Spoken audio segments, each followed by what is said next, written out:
am Nathalie Nunes, researcher at the Center for Social Studies of the University of Coimbra. I am a member of the co-coordination team of the URBiNAT project, together with my colleagues Beatriz Caetana, Isabel Ferreira, Gonçalo Canto Muniz, who is the principal investigator of the project, and also my colleague Fabio Sampaio, who is our research manager. We all are very pleased to welcome you, so thank you to join URBiNAT today. Our first session was last Wednesday, and the third and last one will be next Monday. URBiNAT is a project funded by the European Union. It tackles urban regeneration in 7 European countries, European cities, in fact, as I will show you in a minute in the map of our community of practice, together with the members of our international consortium. One of the pillars of the project is the social and solidarity economy that we invite you today to know better and to discuss. We will start our session of today with a short introduction about URBiNAT. Then also as an introduction, Beatriz Caetana will present first how social and solidarity economy is constituting one of the pillars of URBiNAT's proposal in the context of urban regeneration. And second, she will give you an overview of our event, namely by introducing the presenters and moderator of today, who kindly accepted our invitation. Our partner in this event is EcoSol. EcoSol is the research group of the Center for Social Studies, focusing on the issue of social and solidarity economy. So going a little bit more about URBiNAT. So as mentioned, URBiNAT is a project funded by the European Union. So it tackles urban regeneration in 7 European cities: Porto in Portugal, Siena in Italy, Sofia in Bulgaria, Nantes in France, Nova Gorica in Slovenia, Brussels in Belgium, and Odžetastrup in Denmark. But through its community of practice, which includes observers as well, it also resonates in Iran, Brazil, China, Oman, and Japan. URBiNAT's proposal is to co-create healthy corridors in the public space, connecting social neighborhoods or disadvantaged residential areas based on the co-creation of nature-based solutions with citizens. URBiNAT's communities of partners consist of an international consortium of 28 partners from 15 countries, gathering cities, experts, practitioners, companies, research centers, and universities. As such, URBiNAT brings together different perspectives, expertise, experiences in the academic, technical, and political field. As an EU-funded project, it responds to the requirements of a call for proposals on the demonstration of innovative nature-based solutions in cities, with some conceptual and methodological common basis to all the projects funded in this call. First, nature-based solutions, that is by innovating with nature to achieve more sustainable and resilient societies, benefiting from the biodiversity to support the delivery of a range of ecosystem services. Second, based on a co-process, which is systemic and iterative, but also transdisciplinary and community-based, by means of co-creation, including diagnostic, design, implementation, monitoring, and evaluation, as well as management. And third, the cities, who are follower and frontrunner cities, both including European and non-European cities as observers, and focusing on specific intervention areas, which will enable replication and upscaling, but also requires long-term commitment from cities, both political and financial. URBiNAT is coordinated by the Center for Social Studies of the University of Coimbra. It is a 5-year project which started in 2018. The actions developed in the frame of URBiNAT focus on the public space to co-create with citizens new urban social and nature-based relations within and between different neighborhoods.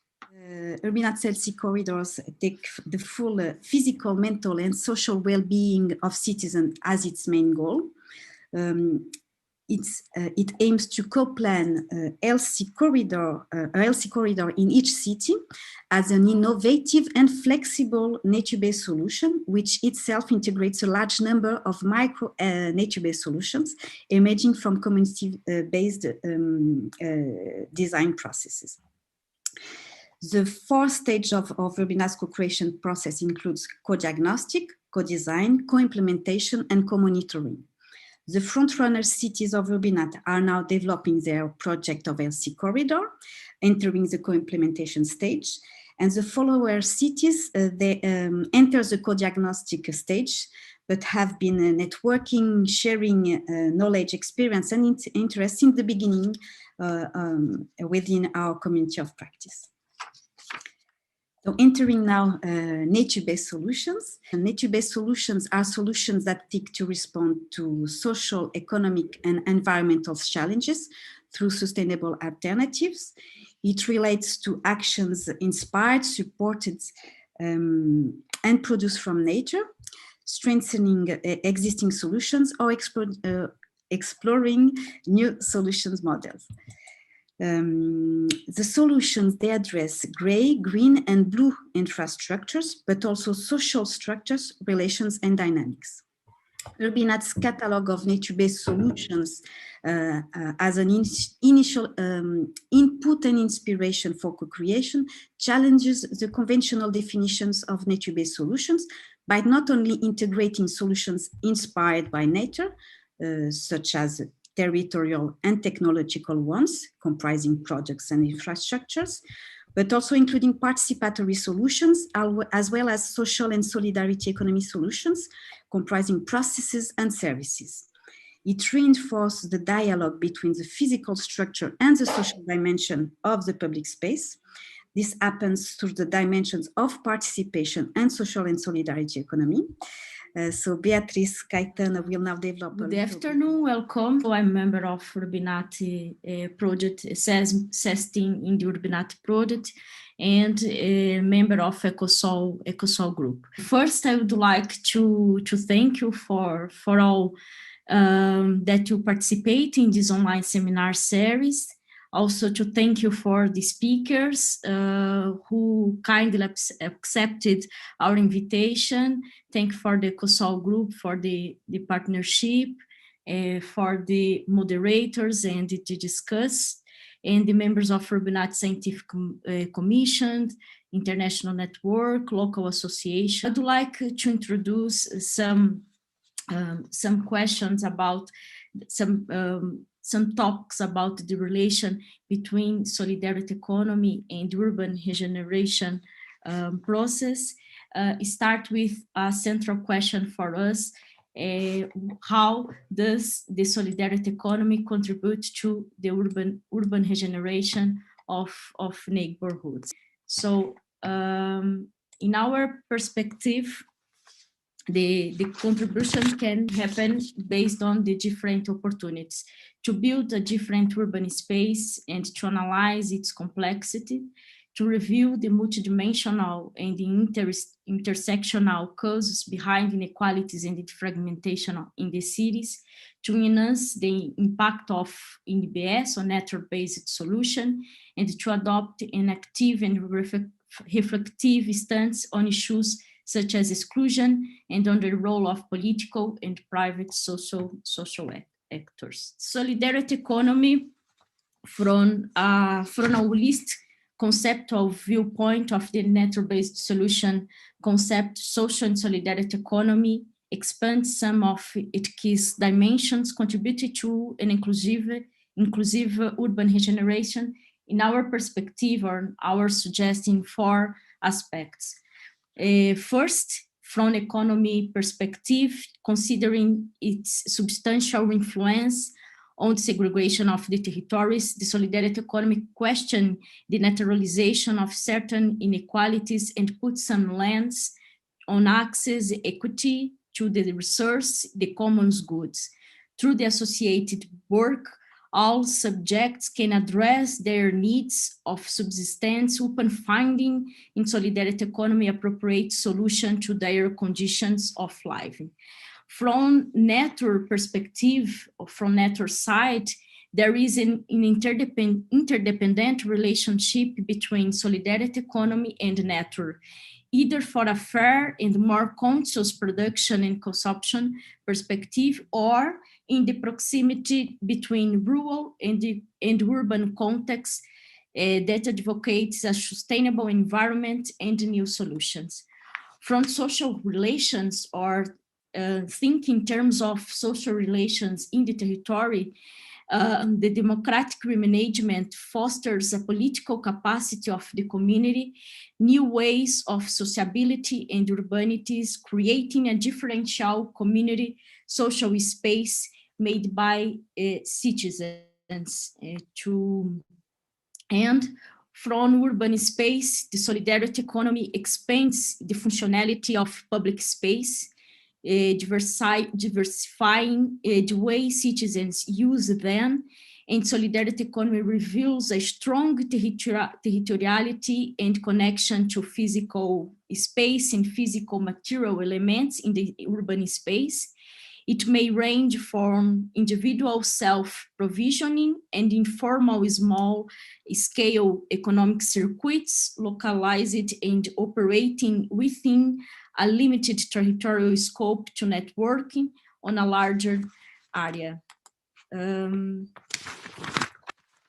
this reason, what we pretend as a suggested solidarity economy and NBS practices and based partners expertise, URBiNAT seeks to promote in cities within the health corridor some solidarity economy practice already exists, but within the URBiNAT, our proposal is to combine the expertise from the partners and the experience from the municipalities. So the first NBS, or solidarity economy NBS, that we pretend or we promote in the cities is the solidarity markets for children, promoting some opportunities from solidarity marketing for children are promoting new ways of consuming goods and services based on reciprocity, solidarity, and justice, change individual and collective behaviors based on their consumption criteria already experienced since childhood, and raising children's awareness about limits and scarcity of natural resource, urban inclusion, and consumption as a collective act. The other one is the solidarity markets and fairs, that's promoting consumption through the combination of shared management and collective consumption practice, foster new ways of sociability and urbanities, expand the building a space for debate and political articulation to face community social problems. Also, community social currencies. Today we have communication specific about solidarity markets and community social currencies, but the community social currencies is the opportunity the social currencies expand access to goods and services and to the bonds of mutual trust, and it alters the local economy with the population's it's with the population participation, and allows to keep wealth into neighborhoods. The local currency for network is here our partner responsible for this NBS is José Luis, but doing us local transaction thanks to a local currency that boosts proper waste separation practice, to the opportunity to improve the transition towards network-based local ecosystems through the implication of local administration and stakeholders in a systemic way, and the currencies can be used as discounting commerce retailers or for paying municipal taxes. Time Bank, the promotion is based on the promotion of intergenerational relations based on reciprocal and solidarity attitude. The community becomes the reference for help in face of social changes, and when there are no close family members. And also bread house network, also the partners responsible, the partners that shared with us these methodologies here, Nadezhda.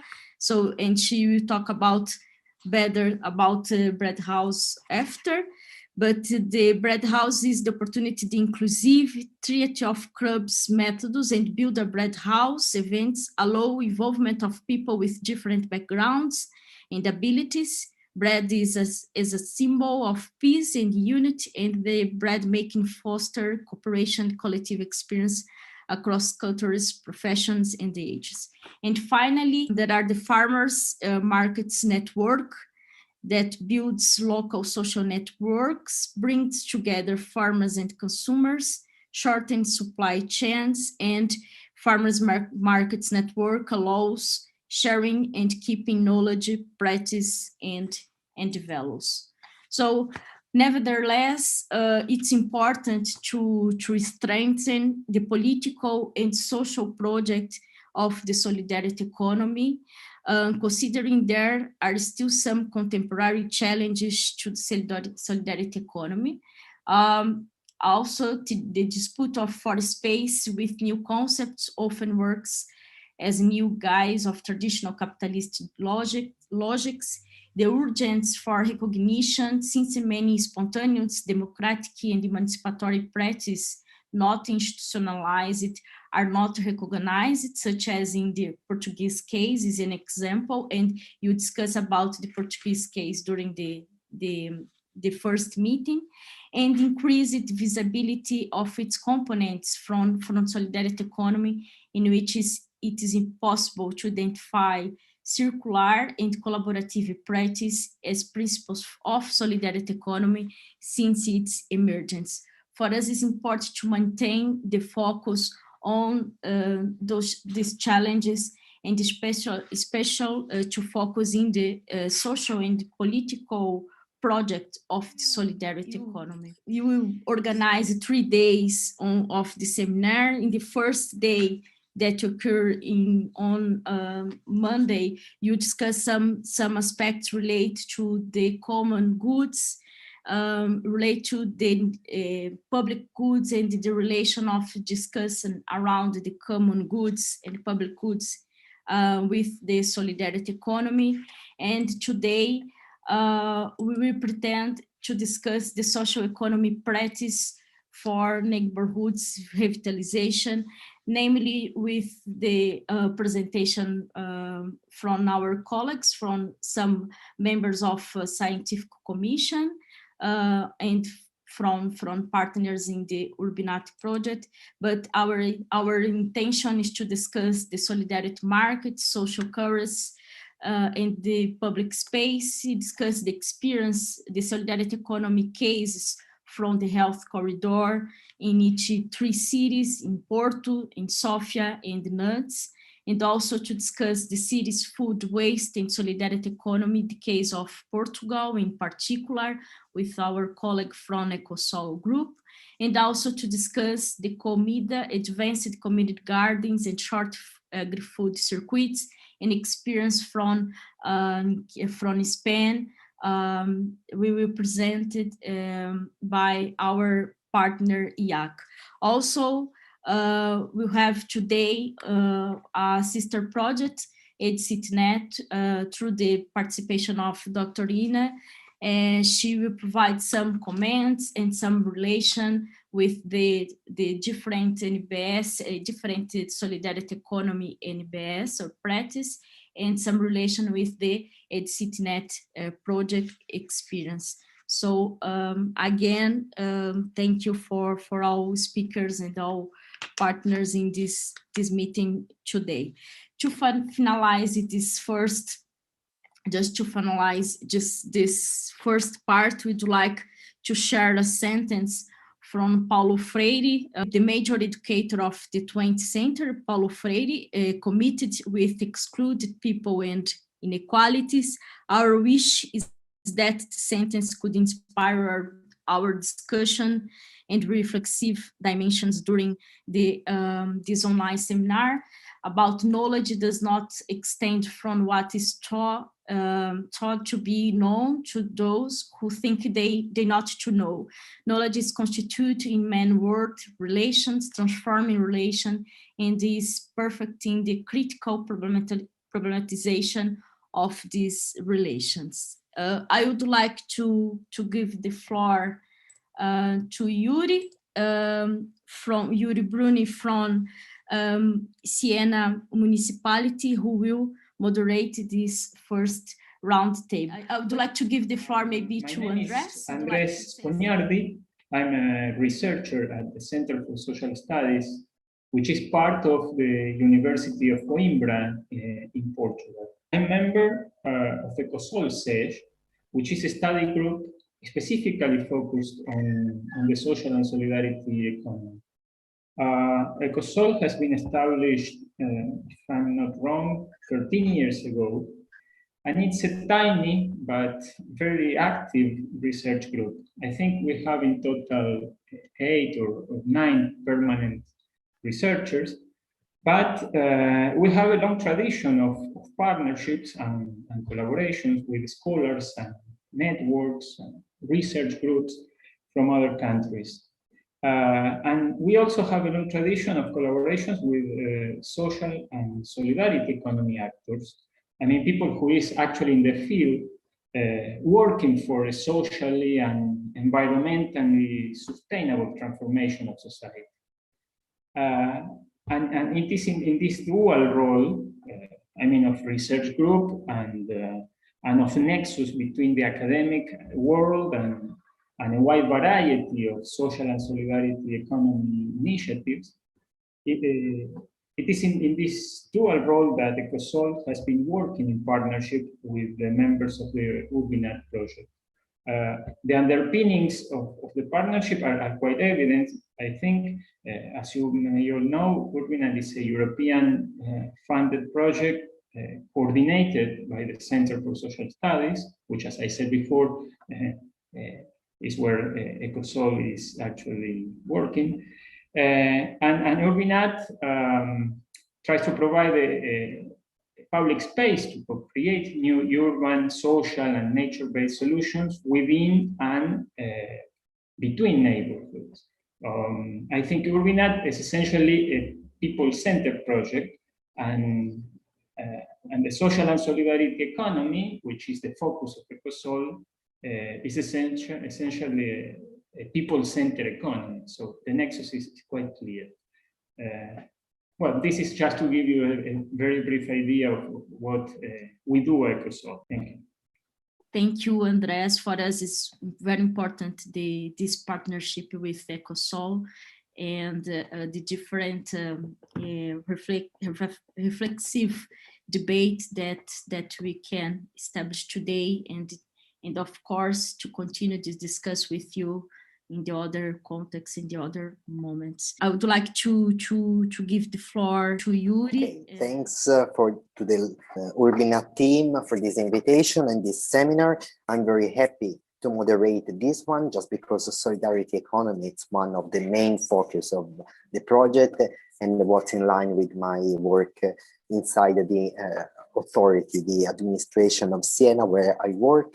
I'm a civil servant and I'm coordinator of the Department for Culture, Sport and Funding, and the project manager in the local team for URBiNAT. So I'm very happy to moderate this discussion on solidarity economy.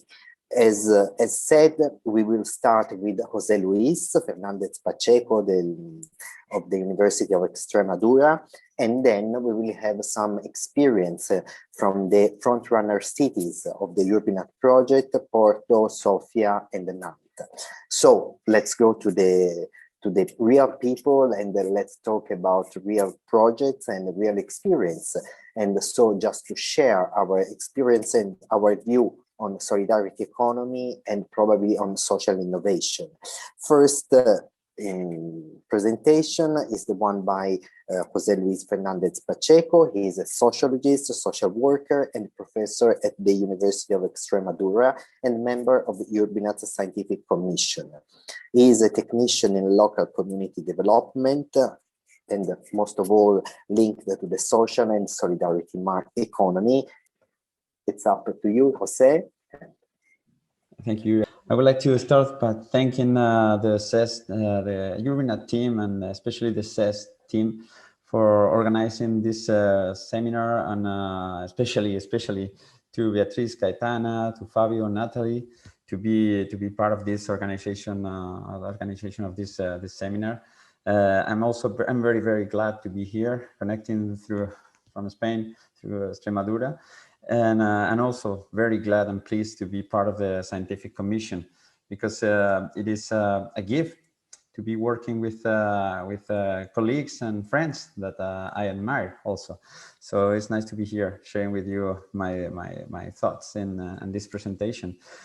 I'm going to introduce some of the thoughts and reflections that I've been thinking on along these years, where I've been working and participating through different local and social currencies, and also some community fundings, not only in Spain, but in other countries. And because some of them are going to be, some of my thoughts and reflections are part of what has been said, not only today through Beatriz or Natalie, but also in the former seminar that took place a couple of days ago, that it was so very interesting, and it's very linked with all these objectives of these URBiNAT projects. I'm going to talk about solidarity markets, social currencies, and the challenges and opportunities to be implemented or to be as a part of the urban planning or in the cities, because I tried to discuss why is social and solidarity economy, and most of it social currencies, are a good NBS for the cities, also for these front-runner cities and the followers. But first of all, I like to start by introducing some previous concepts about economy, about the currencies, about money, even at the end. Because something that we need to have in mind is that the money, the actual money, the money that we are now in the capitalist system is designed to extract income from the weakest groups and accumulate them into the wealthiest. So it's good to have this in mind before start discussing also about solidarity, about money, about currencies, about market even. And I recommend to you to read the works of a very nice economist, German economist, Margaret Kennedy, who was studying this about the interest, the compound interest on the money itself. So another issue that we will have in mind during my communication or during this discussion is that we need the money, we need the local currencies, we need the currencies to circulate a lot in the territory, a lot in the city. We don't need, we need money, not money that, not only one currency that goes to the international shopping mall and then goes to another country. We need the money to stay in the territory. So this is why we need to think about this complementary and social economy as a tool to make the money circulate into our neighborhoods, into our territories, into our villages. So we need the money to circulate because money is the blood of the system. So this is why we're introducing the local currencies and social currencies. And here comes Bernard Lieter also just to remind us what is money, because we never think about money. We just know how it works, but we are going to state money as an agreement within the community to use something as a medium of exchange. All right. And this is why I like to also, I'm going to do a brief reflections about what are social and complementary currencies, because we need to keep this in mind. Just to think about the possibility also of using complementary and local and social currencies as an NBS in the URBiNAT also. It's a complementary and social currencies is a tool created and used by communities, municipalities, groups of individuals in order to facilitate exchange, both of products and services or knowledge. They are attached to different objectives, elements, and values like solidarity, cooperation, sustainability that separate and differentiate them from conventional currencies. Okay, it is a means, not an end in itself. It's a complementary, and it's complementary to currency, to conventional money. That some people are thinking about this social money is trying to occupy the space of currencies, of national currencies. No, they're coming to complement and to with different objectives, and they try to transform also a little bit our economic systems, but it's complementary to the conventional money. And when I start thinking about sustainable and social inclusive cities through solidarity markets and social currencies, I guess is what I'm going to offer, right? I'm going to discuss. I'm going to put on the table to discuss later. I was thinking of we have an opportunity. Actually, nowadays we have an opportunity, a conceptual opportunity or mediator concept. When we talk about sustainable development goals, because everybody is knowing about sustainable development goals, and they're gathering all the different aspects that we want to discuss and we want to achieve with this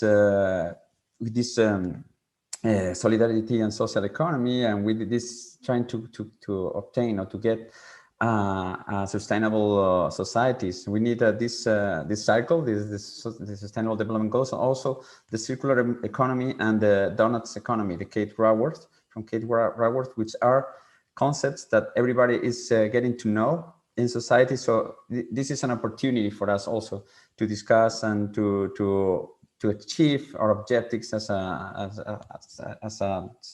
trying to reach the solidarity and social solidarity objectives.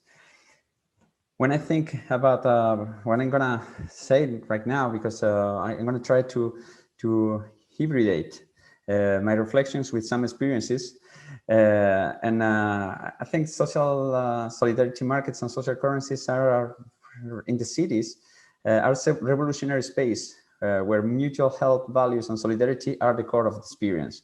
There's an opportunity there to work with these values in the cities, not in the cities and the municipalities.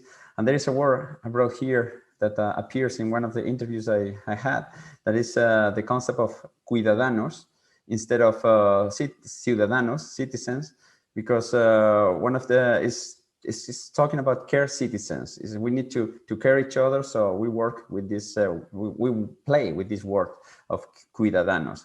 So it's something that I brought here to discuss also. Solidarity markets and social currencies are schools of democracy. As Professor Pedro España was saying the other day, also we need to create, or even Boaventura de Sousa Santos was mixing languages. We need to reinvent our democracy. We need to make a participatory democracy.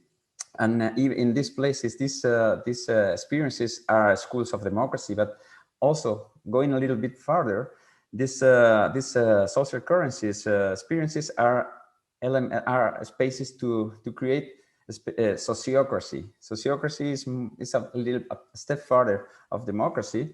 It's not the vote of the majority. Also, it's to reach consensus in decision making. So I have even in my evaluations, even in a currency that I was evaluating and participating, La Mora in Spain, they try to reach consensus, a decision that everybody was happy for. It's longer, the process of decision making, but everybody was happy at the end of the meeting, not only voting. It's something that even just in the discussion of participation, we are all growing. So it's nice to know that sociocracy could be a concept. We need I thought these social currency experiences as a public spaces for a new and inclusive agoras. We need places to discuss. We need places to include everybody, not only the technicians, not only the politicians, not only the elite people, and we need everybody to discuss in a way. So we need this way. I talk about the inclusive agoras. We need participation living labs, and these community currencies are fantastic place to do that. And there are also, from my perspective and from my experience, spaces where you can socialize in an alternative economy. From my interviews that I had with the people in the different currencies, they say, well, I'm participating here. I'm not interchanging so much, but it's a school for me. I'm learning about economy. I'm learning about about how the economy works. So just participating through these social currencies and solidarity markets, they are socializing again in a different model. They are understanding the economy, the actual economic system. And also there are places to get the values of a socio-ecological transition that we need in order to be sustainable, in order to be to take care of the people, to be centered on the people. I brought here also a concept, perma economy, which is an economy linked to nature. We need to think also about this and during this, not only this discussion, but about the economic system. And also brought here a concept that I love, and I brought from South Africa, as I was telling before, is the Ubuntu. Ubuntu is I am because we are, and we are because I am. Is the Ubuntu. We need more Ubuntu. And this social currency and solidarity markets are very rich in Ubuntu, because we need each other to go on further as a society and as a community. Social markets, social solidarity markets and social currencies are tools, special tools for community bonding and creation of identity. So because they strengthen the relationships between members of the neighborhood, and also they create identity by occupying different spaces, by knowing each other, by creating links and networks between them. I get when from my experience, I ask about how their social networks grow. They said all the time that they start having new friends, they start having different relationships by participating in these social currencies, experiences, and solidarity markets. So even with COVID-19 around, they are helping to bond the community. So it's a good experience, and it's an opportunity too. These social currencies and solidarity markets also are an opportunity for mutual care and community support and well-being, as Luciane was saying the other day, which very, very interesting, because on these time banks and social currencies, we have a lot of opportunities of people knowing people caring of people, and they're at some point they're reaching there where the system are failing. Sometimes I know by experience that I'm social worker too. We are not the social system, the social works, even the social services system are not reaching everybody. So there are some, and we also have challenges on this. But these community currencies are taking care of people and helping to mutual care. We have a lot of currencies, even inspired by the Japanese ones, the Furai Kipu. The Japanese ones were time banks where the elder people was cared by the rest of the society, and there was a social led system or a social currency involved. As also was mentioned the other day, solidarity markets and social currencies contribute to increase the local production and source circuits consumption. Since they are offering, agroecological products, vegetable from the vegetable gardens, as we are going to see along the day. These local currencies are facilitating, and solidarity markets are facilitating these short circuits in consumption. What you see here is the garden where I eat my food. It's a picture of one of the gardens near here, and I eat my vegetables paying with El Candil, which is it's a community currency that we have here in Cáceres too. It's La Mancuria. Also linked to this, we can see, social currencies and solidarity markets helps or contribute to reduce the impacts derived from large globalized systems of productions, and we are reducing carbon footprint not only with the consumption of proximity products, but also with introducing a local currency, as we're going to see in a brief, La Mola, which is an experience in Spain, in Madrid. It helps to manage the waste in different neighborhoods, in different cities. I'm not going to be going deeper on this, because I know there will be more examples during the discussion, but La Mola is a currency that some of you know, that started in 2015 because of the citizens in Madrid in a pilot project in Madrid start to separate food, organic food, and the organic food, the organic waste, sorry, was used by ecological agricultures in near Madrid in a radius of less than 30 kilometers, and they start to receive local currency. At the beginning was a Vale Verdura, what's called, and they were using this Vale Verdura to buy vegetables, and then this voucher starts to grow and converts itself in La Mola, Materia Orgánica Liberada, in that one that you see there in green. And it was a local currency that started working in the municipality, in the neighborhood.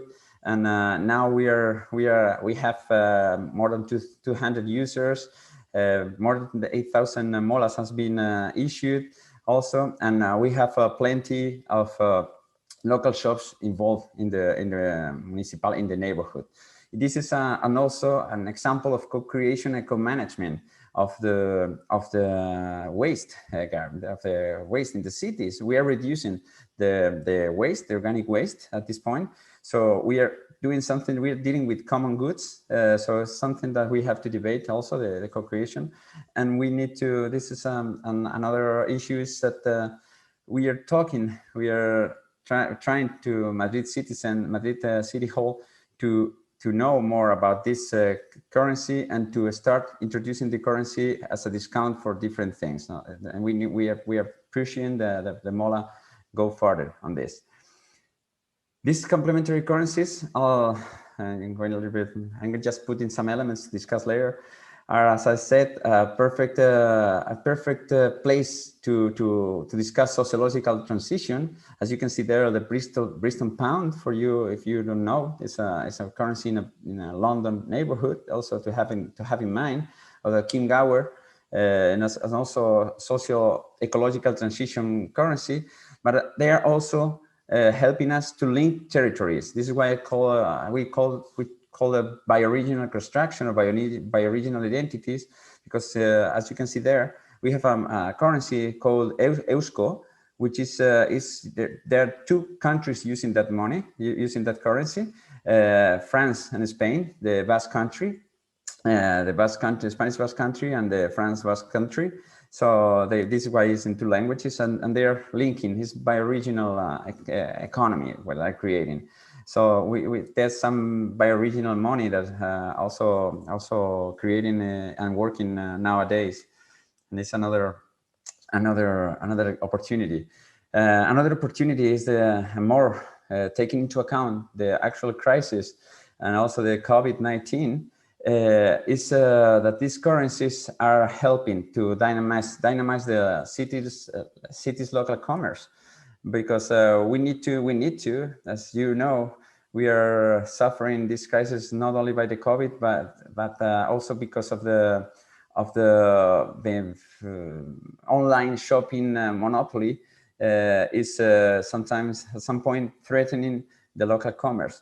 So this kind of community currencies, or social currencies, and solidarity markets are helping to use these currencies in their own neighbor. This is what I was telling before. we need to circulate the money to circulate in the neighborhood. If not, the neighborhood is going to be empty, as I've seen in some parts of Spain and this region, Extremadura specifically. Here we are some examples of Irati, which is a currency used in Navarra, in the north of Spain. Or here we have a different money used for revitalize the historical city of Pamplona, also in Navarra. This is a good help, and it multiplies the effect of the money if we use these local currencies. Also, an opportunity for these local currencies is the inclusion of vulnerable groups and job creations. I'm not going to be further from this, but in La Mola, in one of the currencies that I explained to you before, there are some vulnerable groups that are working in the gathering of the organic waste also, and they created some jobs and they start working on this, and thanks to this currency that is revitalizing the organic waste separation. Also, La Setana is a currency. It is working in Seville. In Seville, is south of Spain. Has social purposes of inclusion in that San Juan de Alfarache, which is near Seville. And here you have an example also of the Sol Violet, which is an NGO. It is based in Toulouse, and they are the Solidaires, the social money that they're promoting, are helping to the inclusion of vulnerable groups. But not only this job creation, but these spaces of local social currencies and solidarity markets are helping some people to start creating, to start a vocation, to start creating new jobs. Because this is a case study that I have in La Mora. La Mora it was a LED system. It was a social currency. Some 3 people started to exchange, to sell their products. They start to creating products, cosmetic products in La Mora, and helping or fostering by the community. They start to test and they start to try. And then along the years, now they just jump to the Mercado Social, the other day we were talking about REAS, it's a Red de Economía Alternativa y Solidaria, Alternative Economy Network, and they are in REAS Madrid now selling their products, not only in this region, not only the money, not only the social experience, but now they're selling in a different market, also in a larger market. So there are spaces to create vocations and to create innovation and some jobs. As you will see later, also social currencies also and helping to encourage households to sort waste, including higher collection frequency, but not only organic waste, but also plastic waste. The currency that I showed you before, Irati in Navarra, they are collecting plastic and weighting the plastic, and is helping to get some Iratis, to get that currency, and to buy food, to buy everything, to buy services, and with this plastic collected, we are creating. We are working on a project that, if you don't know it, is precious plastic, that we are creating different objects and different mobility and different city objects like composting bins and different other objects in the city. So it would be a good idea, a good opportunity also for this URBiNAT NBS. This is an example of Irati in La Mola. There are examples of people participating in the composting all together. And this is an example, and I'm going to introduce some challenges that we have. I don't know how much time do I have, but I'm going to introduce some challenges, taking into advantage that also we have last 5 minutes, Jose. 5 minutes, yes. Yeah, thanks. Thank you. Also, some challenges that we have for these experiences in the cities, and some of the challenges is that we need the local and public policies. We need local and public policies that help to grow social currencies and solidarity markets. For example, public administration providing a space to facilitate these markets or these meetings. At some points, since they see these experiences something so alternative. They not helping to get those spaces, and we need public policies to get to promote more of these experiences. As far as I know, European Union is also providing, is also giving the floor to these experiences, because they understood from the Greece situation, and also from the other different situations, that they understood that we need biodiversity of money. Also, Bernard Lietaer, the economist that I introduced to you before, talking about money, was one of the founders of the ECO, was one of the founders of Euro.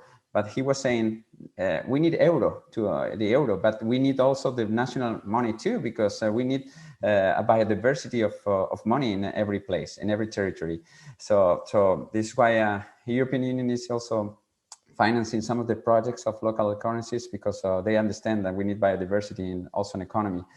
We need also the people that understands that we need this biodiversity of money to accept the social and local currency as a tax payment.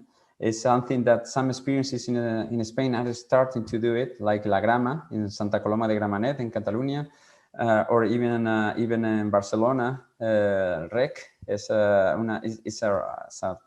social currency, a local currency that it works in Barcelona, and it is accepted by the city hall. So, but we need more politicians to know that this is helping the people. We need to educate in a new paradigm of prosperity without exponential growth. Something that we need to learn is we don't need exponential growth to be prosper. So we have to educate ourselves, not only ourselves, but as a society. But we need to talk about the growth paradigm. We need to think about this concept too, and we need a new participatory framework. Where the management of common goods is made counting on the community.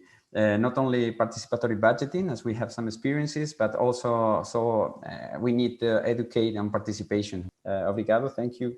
Gracias, merci. Thanks, José Luis. Thanks for your presentation, a big presentation. The link between solidarity economy and policy making and the future deliberative democracy or sociocracy. Let's see the everyday application of these theories in our presentation from the frontrunner cities. So from Porto, Ana Ferreira, and she will speak about solidarity economy and NBS, with a focus on connections between participation and urban planning. Anna is a project manager for URBiNAT at Porto Municipality, a project that is led from the Municipal Environmental Planning and Management Department. She is a biologist with a master in conservation biology. Her professional experience is focused on the management of projects related to the recovery of urban ecosystem. Please, Anna. Thank you so much. So hello, everyone. I'm Anna. Yuri already presented me. So I work at Porto Municipality, and I'm the project manager for URBiNAT. And basically today I would like just to very quickly show you, and Yuri, I promise I'll just use my time faster than as fast as I can.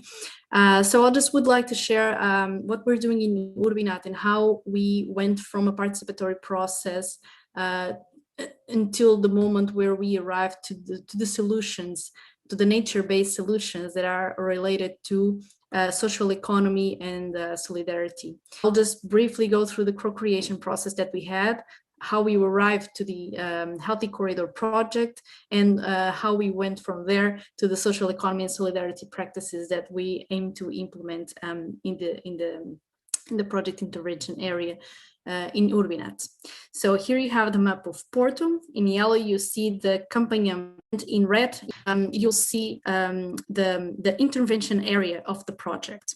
So as you can see, this is a very oriental area of the city. It's an area that it's with a lot of green, but it's very limited in terms of accesses and everything else. So these people here become kind of isolated in terms of social economy. It's an area where citizens citizens face a lot of difficulties in this area. It has been forgotten through time, but now Porto Municipality is requalifying this area, is very focused on this area and trying to requalify it in the 3 dimensions, so environmental, social, and economic. The intervention area of URBiNAT is that area in white right there. So as you will see, and comparing to the whole city, is a smaller area, but we are focused in using this specific area to activate a lot of initiatives that will have impact beyond that specific area, just to give these notes. So in terms of the intervention area, we chose this specific area because it has some of the main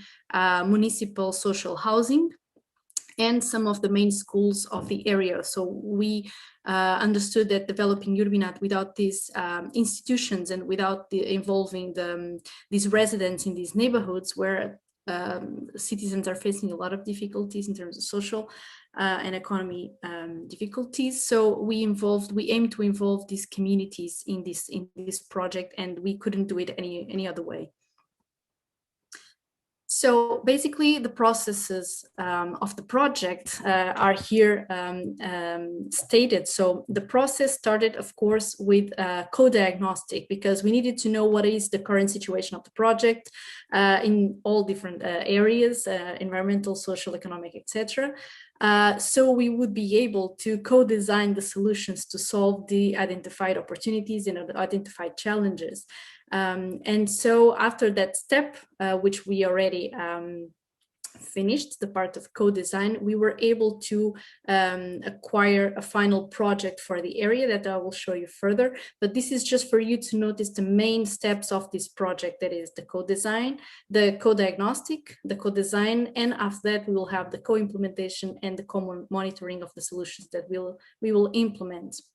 So I'm just showing this scheme that seems a bit confusing, but I will just break it down for you. So this is just to explain how we went from the co-diagnostic to the co-design. So basically we started to engaging the citizens. We did a lot of analysis to the territory, territorial analysis, socioeconomical data, behavioral mapping, surveys, participatory activities, so we could achieve to a local diagnostic report where we know an updated situation, a real situation of this area. So what were the main difficulties, the challenges, the needs?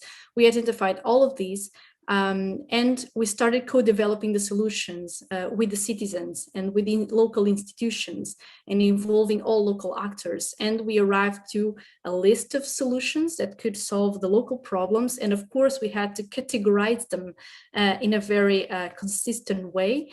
In terms of technical feasibility, financial feasibility, timing feasibility, in terms of would it then be possible to implement in the time of the project or not. So we arrived to a possible list of solutions that could be developed inside URBiNAT, and that were the ones that we will develop from now on inside URBiNAT. Of course, there were other solutions that were not feasible right now, but they were forwarded to the municipality organic units for further implementation upon when it would be possible.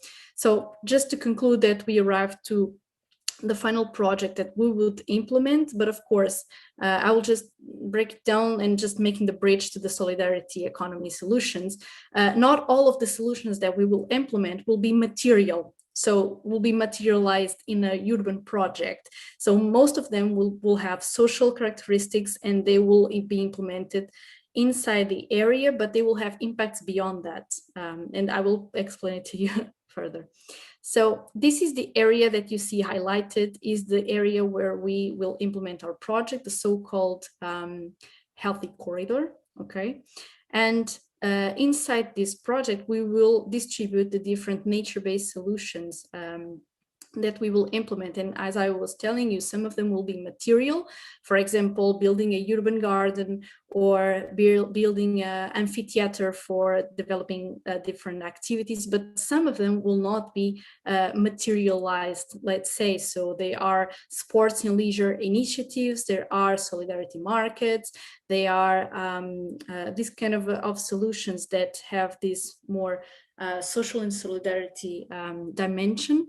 And of course, our colleagues from SEJ have have a very strong participation here as well in our project to give us support in this area that we are not specialized, of course. So we count on their support also for this development as well. So here in this map, I just highlight the main 4 social economy and solidarity practices related nature-based solutions that we want to implement. So just to give you a small disclaimer, these initiatives will be further implemented from now on. So they are not finalized yet. So they are in the process of starting the development and implementation with all the actors involved. So the people that had the ideas, local schools, municipal technicians. So everyone is involved in this process and starting to build these solutions together. Okay, so we're talking about a community mobile kitchen. So here what you see, I don't know if you see my cursor, no? But here you see where it points to the community mobile kitchen. You see it's a urban farm that the municipality manages. So in this area or around it, we aim to develop a community mobile kitchen, a community-based management urban garden. We already have the urban garden, but we are trying to have specific areas inside this for special community-based management. And also we aim to develop a solidarity market and develop a support structure to the Oriental City Park to support different initiatives in this area. So just to give you a very brief image of these solutions that we aim to develop, this is the idea for the solidarity market that we aim to implement. So just to tell you, we don't know exactly what are the terms where this will be implemented. We are working that right now. So this is a great opportunity for these connections that this event is also creating for us to drink from the experience that José Luis Fernandez was just stating, for example. So we are very open to share these experiences because we are just starting to develop these solutions right now. So it's the perfect timing for this. So the municipality already develops different markets at the moment, but this aims to have a more social and solidarity dimension that we don't implement yet in other places, in other markets. So this will be kind of an innovation for the municipality in this sense. We already have many social initiatives, but not specifically related to these markets. So the initiatives that José Luis Fernandez was explaining are very interesting to drink from that experience as well. And I hope we can speak a bit further about it. So this is just to give you the ideas that we have right now in our hands to work on. This is the idea for the community mobile kitchen, where we would like, and many. Please, Anna, go to the end. Yes, I will just close it. Thank you, Yuri. So thank you so much. And this is our urban farm, where we want to implement a community-based management as well. We already have some guidelines for management, but we are trying to integrate some principles for this community-based management to try to align both of these management techniques that we already have. And also the support structure in the area. So this is just to highlight the main ideas that we are developing, and we are right now just launching them. So it's the perfect timing to create these collaborations with our other projects that are more advanced. So thank you so much. Thanks, Anna. You're great for to time. ask for Ina if she would like to pose the questions. Actually, I'm also from a sister project, EduCitNet from URBiNAT, and we focus on adipocity solution, which some of you already presented adipocity solutions, and we focus in our project on this. And of course, these are mostly bottom-up initiatives. They established without interventions from city administration, or partially also against city administrations on brownfields, etc., etc. And we experience in our project some difficulties that maybe we can discuss, or I would like to discuss this with you, that are related with the principles of solidarity economy, but they are, however, conflicting also with these organization forms of European projects. One of the objectives of the nature-based solution projects in this call is to co-create a master plan with city administrations to support these nature-based solutions, in our case, adaptive city solutions that are normally bottom-up initiatives. And something that is also a point in the solidarity economy is the issue that how this comes together, that we want to empower local people, citizens, that they do something.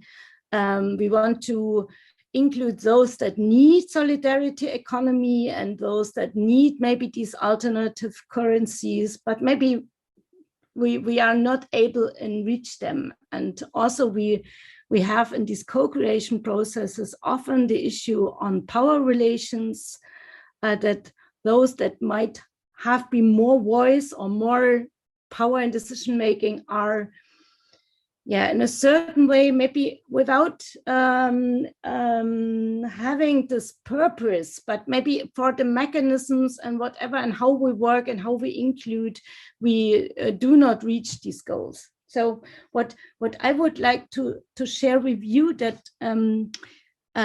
we try to learn mostly from these bottom-up initiatives that were created without any intervention from above. And the issue is that we also have always these limits, that there are really nice pilot projects. Some of you mentioned these nice projects, but we are not able to mainstream this, because there we come to the limits actually of the current economy and of the capitalist system, what Beatrice mentioned at the beginning.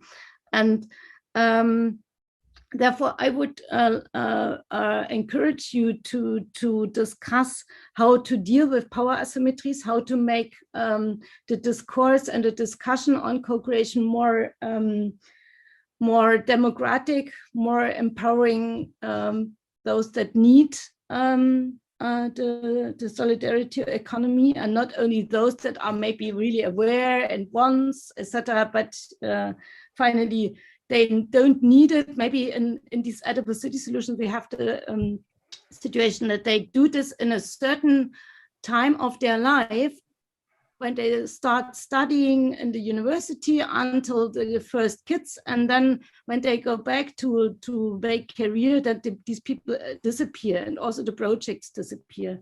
So there are really limits, and this is also including this issue on inclusivity, which was mentioned. And I really like the parts of the subsidiarity, to keep it local. But our initiatives always complain that they are used by municipalities, by neighborhood management people, to solve problems that they can't solve. But if the problems are solved, then they should disappear. So there's no really recognition of the services they provide for the city, for the society. And on this, we should find solutions. So maybe these points. Thanks, Professor Ina. Thanks a lot for your speaking. I think what you are stressing is the real empowerment of these instruments, and so probably how these instruments can achieve a real empowerment, and so to better the life of people and even people with troubles.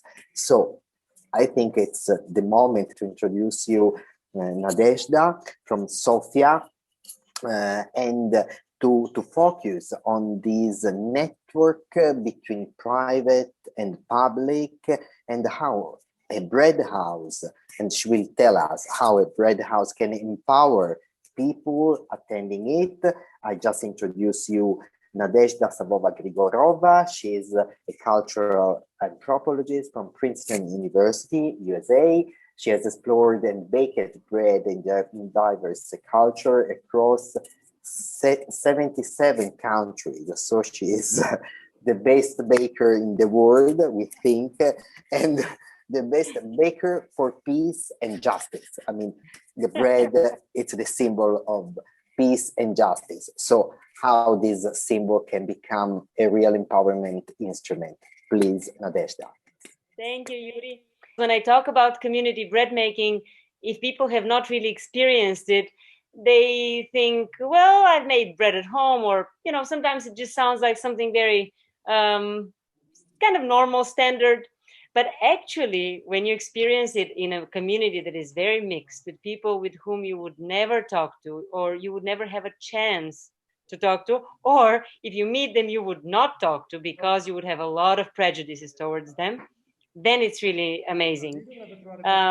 Because the experience of everybody around the same table making bread together is extremely powerful. Why? I will explain. Because it's not really culinary. We talk about edible cities. Yes, it is edible. We can eat the bread we make in these events. But what is crucial is that actually we mix different art forms. So here I want to talk more about the role of the arts. We didn't stress this enough so far in our discussion, so I think it's important to think about it, because my whole doctorate dissertation and research and all these travels around these countries, they were actually part of my doctoral dissertation. That's why I got to travel so much. I was researching community cultural centers and networks of community centers in countries around the globe. I wanted to find out if the governments were financing such centers and if they had big networks. We have a huge network in Bulgaria. We have 4,000 of them. And in Latin America, there's a lot of them, Casas de Cultura. In Europe, some in different countries, Maison de la Culture, etc. So there's in Germany some different varieties. So what I just want to stress here is that my idea to start community baking came from realizing that people, if especially they're from low-income neighborhoods, they have certain real fears, inhibitions to go and do arts. They think they're not good at it. They think they're for the high classes, you know, to do theater, to do music, to do dance. So what we need in urban regeneration, I really believe, is community cultural spaces. And the bread houses are a type of a community cultural center. That's how I started it. I tested the idea at my grandmother's house. It was falling apart in a small town in Bulgaria called Gabrovo, not Sofia. And I was the only heir to the house. So I said, okay, let's test it. Let's call it community center. Let's get everybody to bake. And then the miracle happened, because when you tell people come bake, they come. You don't tell them come make theater. You don't tell them come, you know, draw.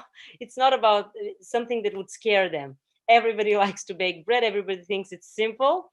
And that's why people come. Very different people come.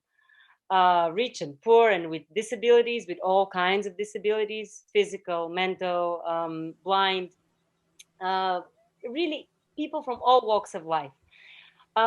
So what's crucial here is that when we bake, we actually create art, but you don't tell this to people. So we start with drawing in flour. Some of you have experienced it in Sofia at the bread house. So we draw. Then from the drawing, we come up with a theater plot, with an idea. We decide on a topic. Let's say the topic is how we want to change our city. And then people start dreaming. So they create a whole theater, really a theater of how they want to change the city. And then from the dough, we make puppets. They're real bread puppets that we can play out as a puppet theater. And that's why we call the method theater of crumbs. We are all like little crumbs of the bread inside that theater performance. And we have an additional method with music. We call it kitchen music. When people create a poem, and then to the poem, they create a song with only kitchen utensils, you know, with pots and pans and jars full of seeds. It's kind of like the Brazilian samba that started in the kitchen, you know, with graters and knives and metal plates. I've studied samba, and that's why samba inspired me to do that. You know, I got different inspirations, and Theater of the Oppressed of Augusto Boal. I got trained in the Theater of the Oppressed during my dissertation. So I drew a lot of inspiration from Latin America to develop the bread houses. And it just all came together into this bread. It all got mixed into it. And it just really worked.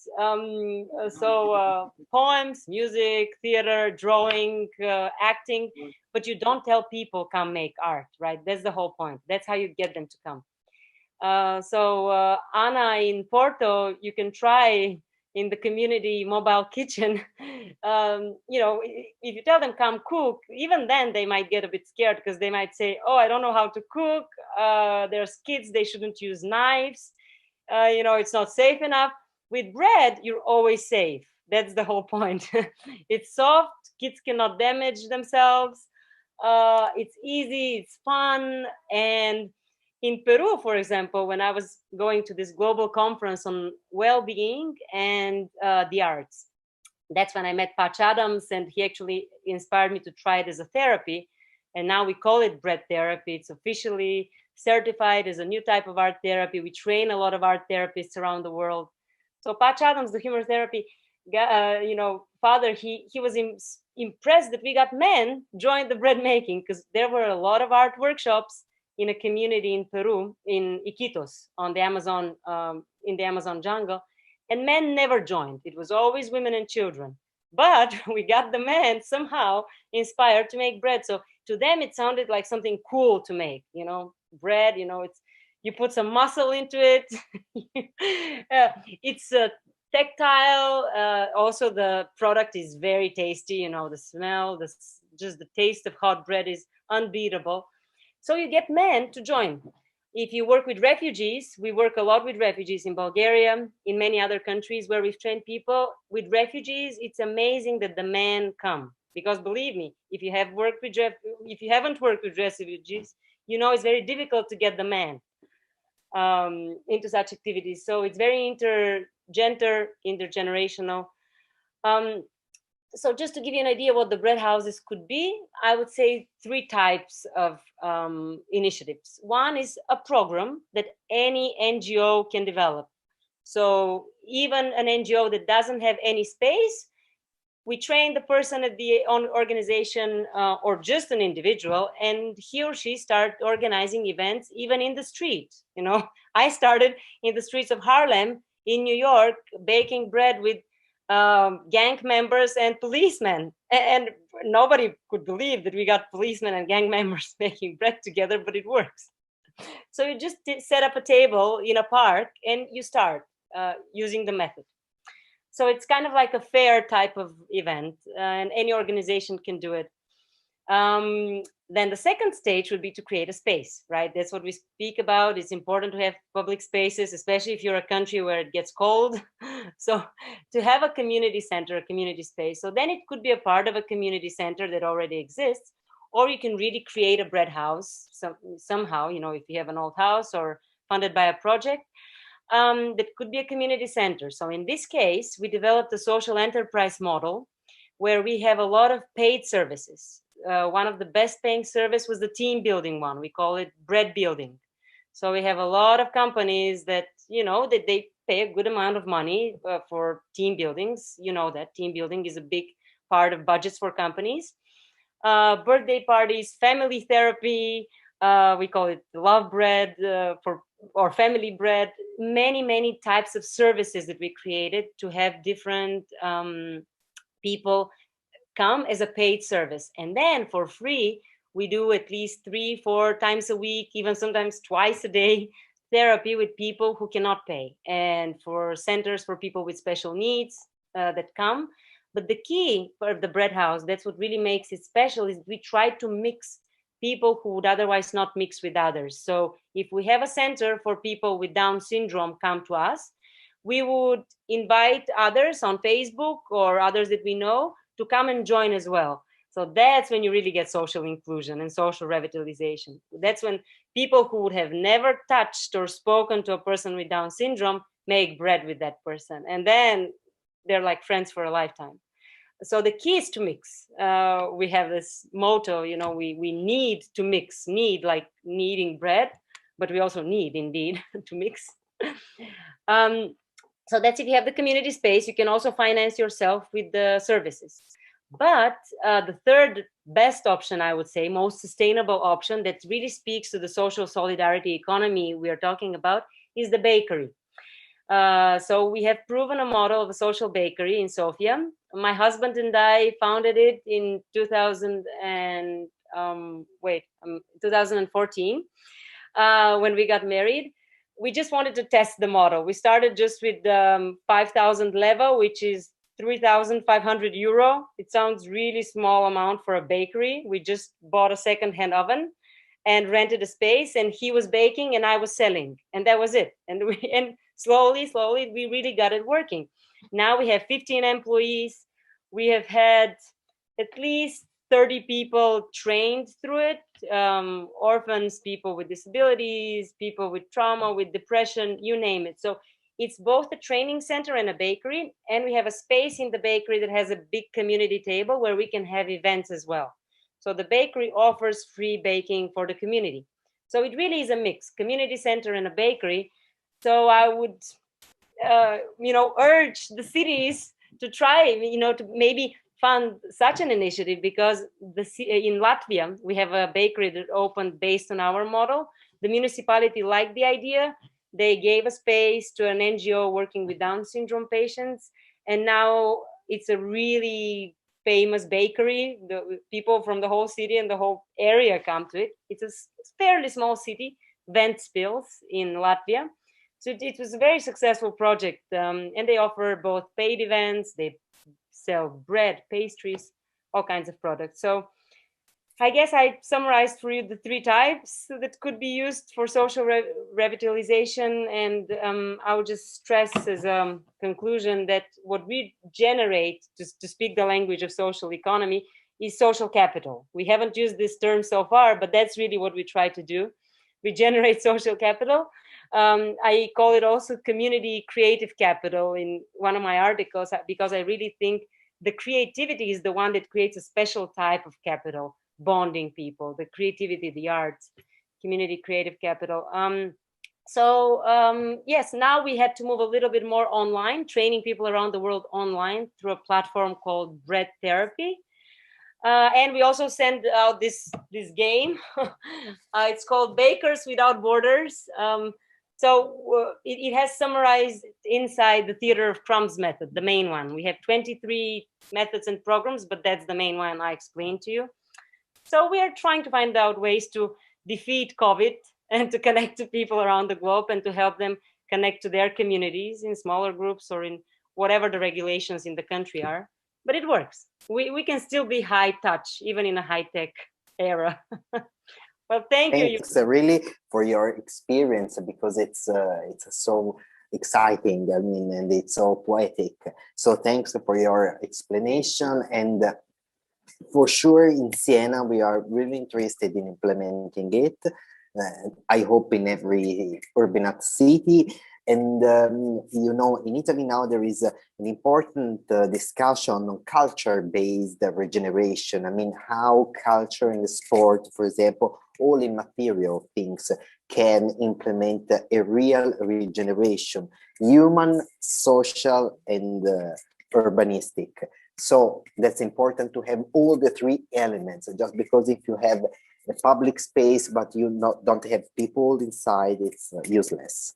So you need public space, you need empowered people, and you need structure in the spaces like your red house or whatever. Thanks, really. Thanks, Nadezhda. And now we move to France, from Bulgaria to France, to Nantes Metropole. The people and our colleagues from Nantes today are in a participatory process, and so they cannot be here, but Natalie Nunes will explain us some experience of Nantes Metropole, focusing on policy making. So we explored the dimension of participation and urban planning, the dimension of cultural-based regeneration, and now policy making in. Please, Natalie. Yeah.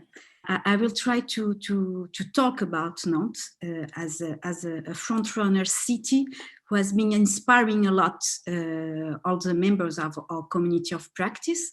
Nantes is inspiring because they have a lot of experience also in participation in their citizen dialogue. And even as in cultural terms, they have a strong component about how culture can be a platform for dialogue and for social cohesion.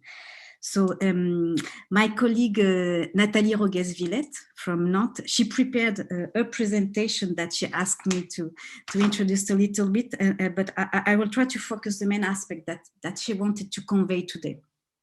So first, that social and solidarity economy in Nantes represents 16% of the jobs of the private sector. And that in Nantes Métropole, so the administrative unit of Nantes and around, not only the city itself, relies on the EcoSolis. It's a cooperation and social innovation cluster, one of the main actors that implements the strategy co-constructed with Nantes Métropole. So this is briefly the context. They have 5 priority sectors. One of the waste, short circuits and food, habitat, the digital area, and also the caring services, so assisting people. So there is a history from the last 20 years in Nantes of developing the strategy and putting in operation in the area of social and solidarity economy. So the development strategy started 20 years ago, and the co-construction process happened along the years, and it mobilized, for example, in 2015, 300 participants at a launch event in April. With more than 100 contributions in a dedicated blog. So you see some examples of how the participation has been very active in this co-creation process of this strategy that was embraced and promoted since the beginning by a public policy, but still open to the construction with the inhabitants and stakeholders. So they have this EcoSolis structure as a cluster promoting social and solidarity economy, and they created also an incubator named Solilab. So these structures are the operational translation of a strategy design a few years ago. And we will illustrate some of this. So the EcoSolis was created in 2002. It's a network with more than 300 companies. And its aim is to identify the problems, the needs, and the opportunities of social and solidarity economy with the economic actors, the institutions, and the inhabitants. So in the municipality in this has a strategy, a specific strategy for social and solidarity economy, which aims at consolidating the place of social and solidarity economy in the local economy. Its aim is also to participating in the development of the territories with a particular focus on urban policy districts and suburban areas. The urban policy districts in France, it's a public policy dedicated to specific neighborhoods or social neighborhoods. In French, we call it les quartiers prioritaires de la politique de la ville, so the priority neighborhoods for this public policy. So EcoSolis, I think that we were able to visit a little bit in Nantes when we had our technical visit in 2019. So you see the Solilab is one of the physical structure of EcoSolis.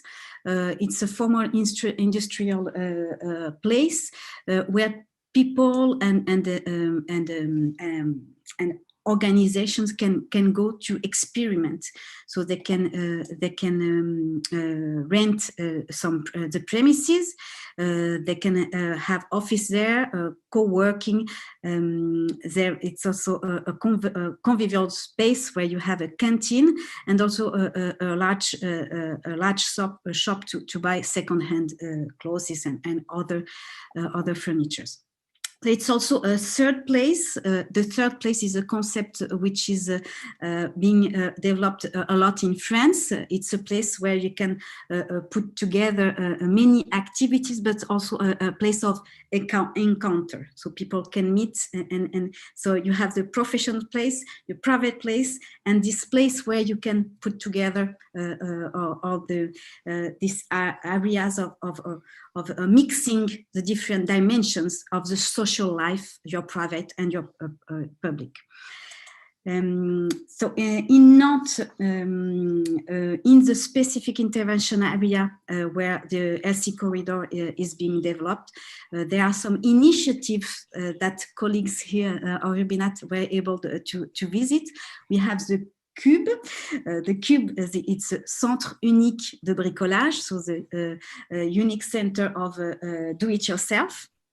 It's a place where people can learn techniques of do-it-yourself, and they can be also assisted in doing this, in doing specific activities to improve their homes or renovate some parts of their homes, the furnitures and the walls, painting, all these kind of things. But they also have a specific tool. It's called Bricomobile. So Bricomobile is an experimental device that moves around and makes available different tools, so people can also access and learn all these things. Another example that Nathalie Rogues-Villette wanted to stress, it's also the etiquette. So you can see here, etiquette, it's a place for clothes exchanges. I think, if I remember well, that it's in the first floor of a cube, the cube structure. So it's very close. It's very central in the intervention area of Nantes. And you have also here an example of a food market, which opened in September 2013. This food market was co-constructed within the framework of Citizens Workshop in Nantes North, the intervention area. And it's aimed at being a place of meeting for citizens. And there are many occasional activities that are carried out by local associations there. Another initiative that is also promoted by the Ecosolis factory in Nantes Nord through a specific process that we just mentioned a little bit previously. So it's identify a problem or a need, involve the actors of the territory and the inhabitants, validate the type of solution, its relevance, and then transfer the idea to a project holder for the implementation. Here we have a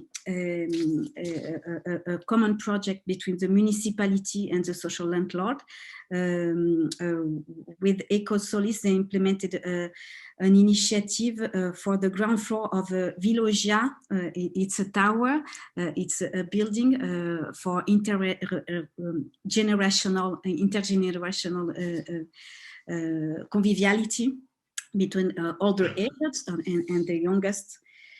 The Ecosolis initiative also is an ongoing process with a diagnostic with stakeholders to map the existing initiatives. It's which happened in December 2020 in the case of Nantes Nord, focusing on URBiNAT intervention area.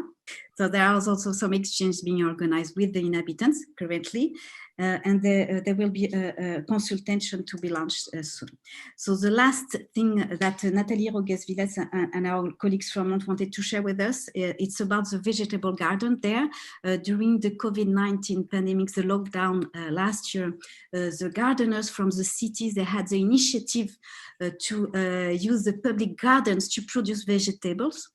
and fruits. And this initiative is remaining and is being developed upon the lessons learned during this process of what kind of distribution is needed, what kind of plants and other vegetables must be grown.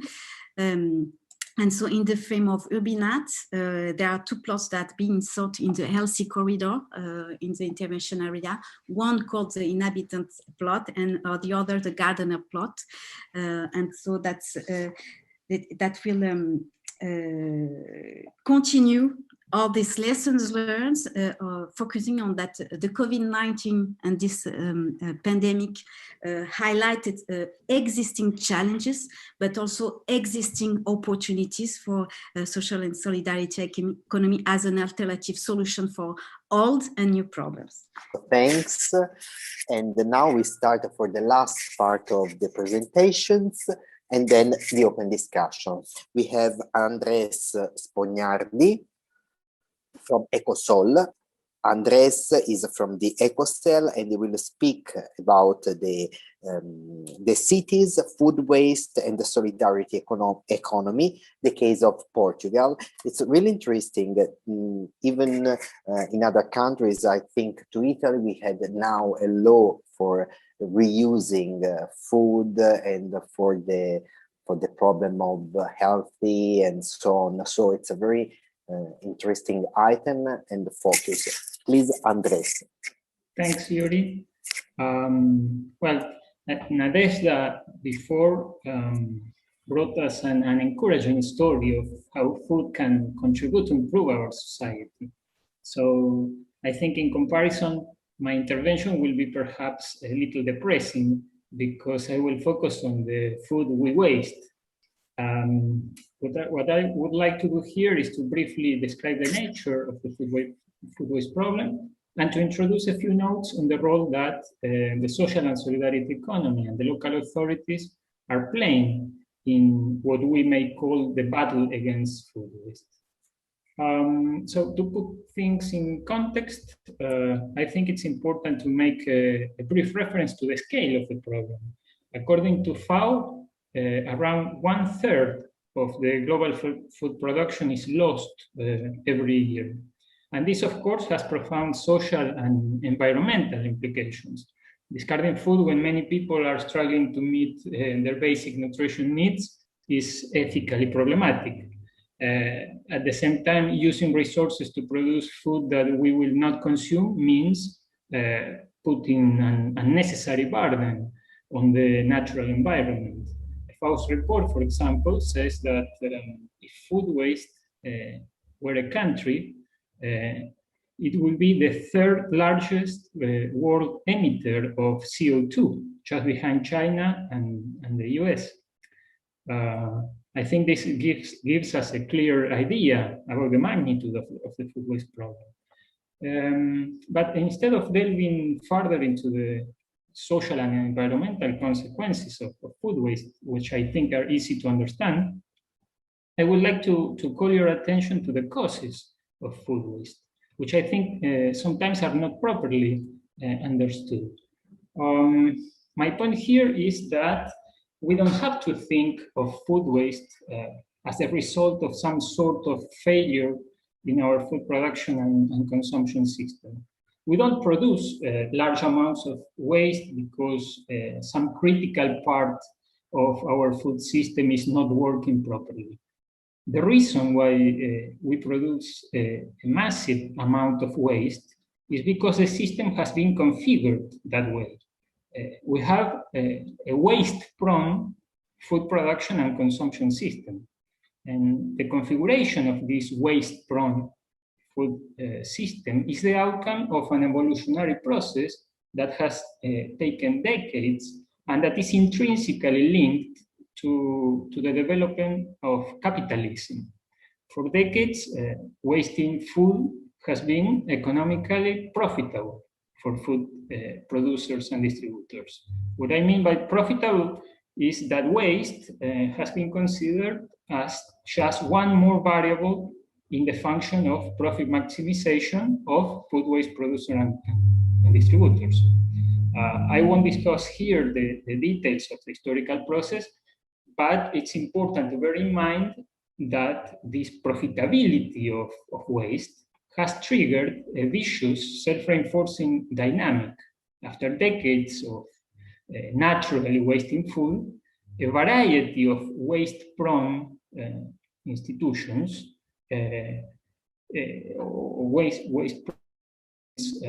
of the food production and consumption have become institutionalized. Today we have regulations, infrastructures, technologies, supply networks, markets, and even consumer practices that are clear, favoring the wasting of food.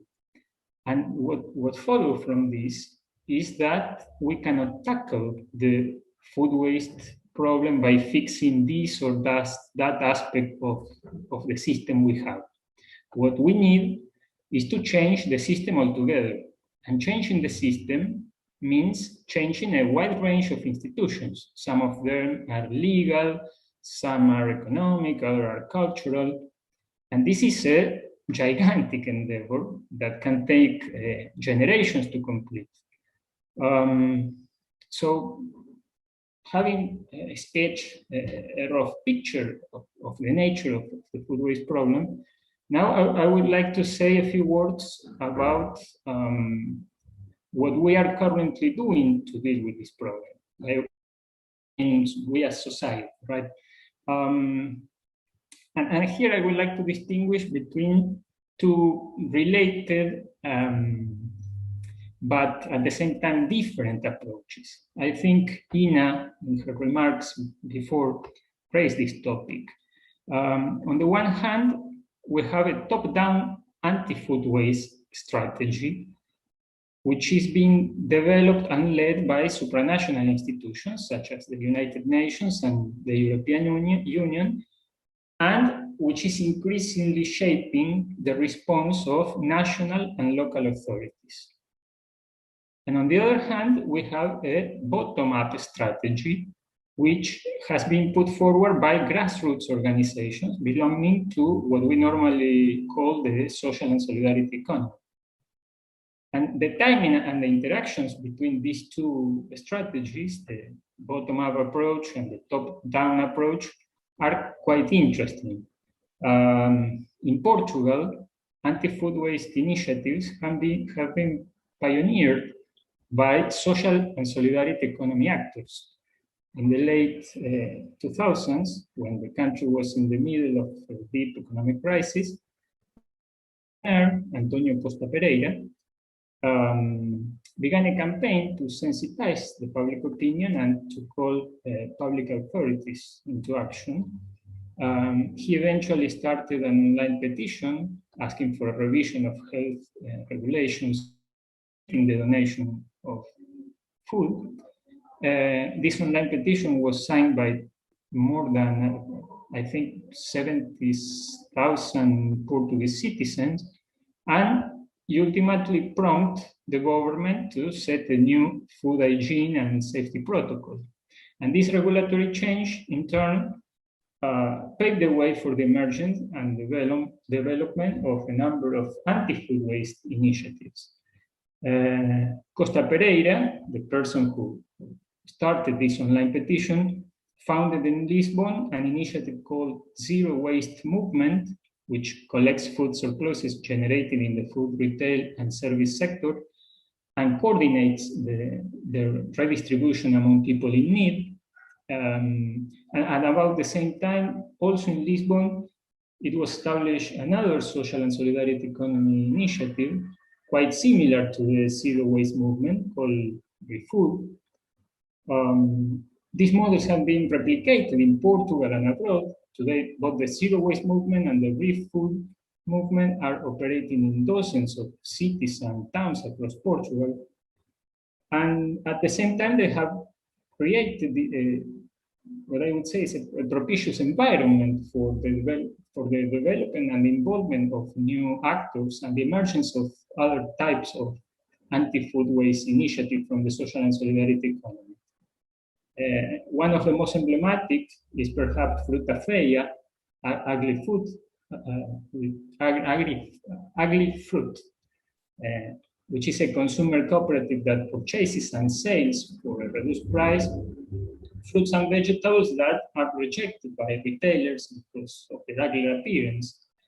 By ugly appearance, I mean that they are perhaps too small or have shapes or colors that do not match the expectations of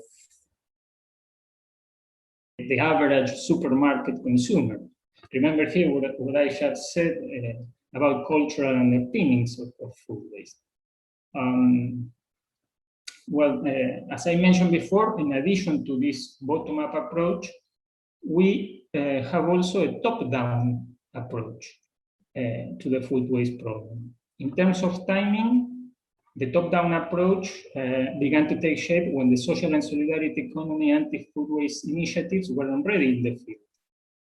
Free Food and the Zero Waste Movement and the cooperative Ugly Fruit were all established between 2011 and 2013. 2014 was declared by the European Parliament the European Union Year Against Food Waste.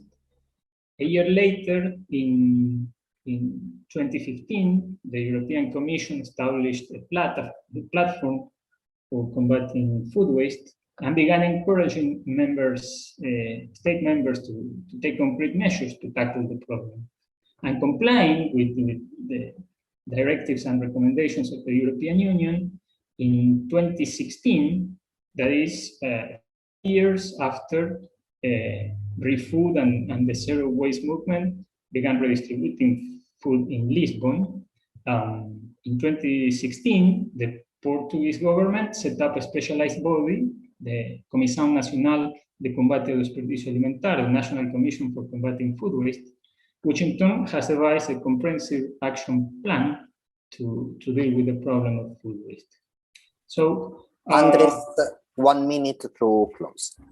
Okay, so I think what is important to bear in mind is that we have on the one hand a complex problem, which is deeply rooted in our culture, technological, economic, and social political institutions. And on the other hand, we have two different approaches to this complex problem carried out by two quite different set of actors. I don't think I have the time, but probably in the debate, I would like to mention how cities will play, the role that cities will play in this story. They are somehow in the middle of these two types of approaches. Thank you. Thanks, Andres. I think that what we can see is how environment, food, public space are correlated in our life and even the project. So it's perfect for this seminar, and thanks for your intervention. Now we have the last presentation from Chiara Farinea. Chiara will speak about advanced community gardens and the short agri-food circuits. So we will stay in the same argument. Chiara is from IAC, and she's an Italian architect and urban planner, and she has a PhD in UAV Venice, and research focuses on environmental planning and design. Chiara is even the project member in URBiNAT for IAC. So please, Chiara, your intervention. Thanks a lot for the introduction, Yuri. Yes, so today I'm going to speak about advanced community gardens and short agro-food circuits, and especially about a project that we are implementing in Barcelona, which name is Comida, and that is developed through a process of co-design. So I'm going to start with with some projects that led us to this project. So it is a project that started some years ago. Its name is Photovoltaic, and we were working on how digital technologies could help us to implement nature-based solutions in cities. So we developed this tile that can be used horizontally or vertically, and it is used for both food and energy production, in the sense that this tile is equipped with a biophotovoltaic system, and the biophotovoltaic system is a system to harvest the energy that is produced by the bacteria that are living near to the roots of the plants. Moreover, we are using the digital technologies and digital manufacturing to create the upper part of this tile that is studied in a way that we can bring the water towards the plant. It is developed with a parametric program for which we can easily change the amount of holes depending on where we are going to implement the project. This gives us flexibility, and it is equipped with a set of sensors, and also we provide an app to the users. So this is basically the technical background of our project. And this is the prototype that we developed, and an image. So from this project, we continue to develop it in a project for vertical walls. And in this case, we were using 3D printing. So you can see the very first prototype that we did of this pot to host food production and again energy production, but we were changing the manufacturing technique in order to be more flexible. We based it on a large-scale 3D printing research that we performed on the year before. Here are some images from the large-scale 3D printing, and this is the final vertical wall. So this wall is what we started to work on with the communities. So we had this, let's say, technical development, and with also a system of sensors to monitor and to manage the project, and also to irrigate the project with the app. Moreover, we had this flexibility with the 3D printing that allow us to redesign according to the wishes of the citizens. So now I'm going to explain you how we are redeveloping the project with the citizens. We are developing it in Barcelona, in Poblenou, which is the area where also the Institute for Advanced Architecture of Catalonia is located. We are developing the project with two groups of citizens, which are co-managing two shared spaces in Poblenou. The first shared space is Connect Art, the image on the left. That is a group of young researchers, practitioners that are co-managing this garden in the city of Barcelona. And the second group is the group of Passage Trullàs. That is the second garden that is co-managed by a community which has, let's say, a different profile.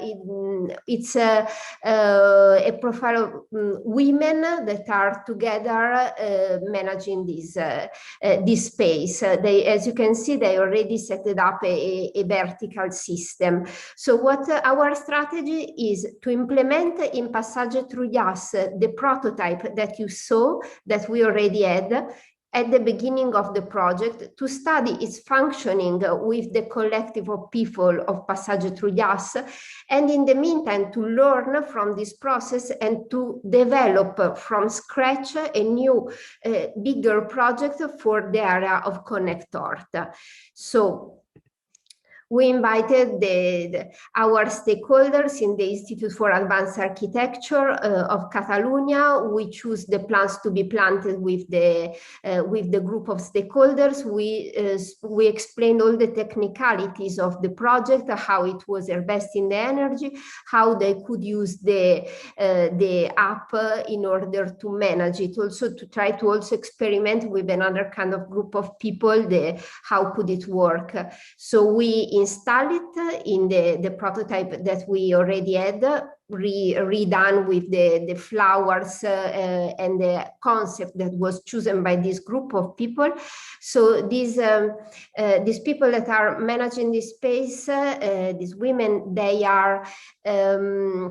they were interested in having a concept that was focusing on also on ecosystems. So they wanted a garden that could give food to people, but also to butterflies specifically. They were calling their space like the Jardín de las Mariposas, that is the garden of butterflies. So we decided with them which plants had to be planted.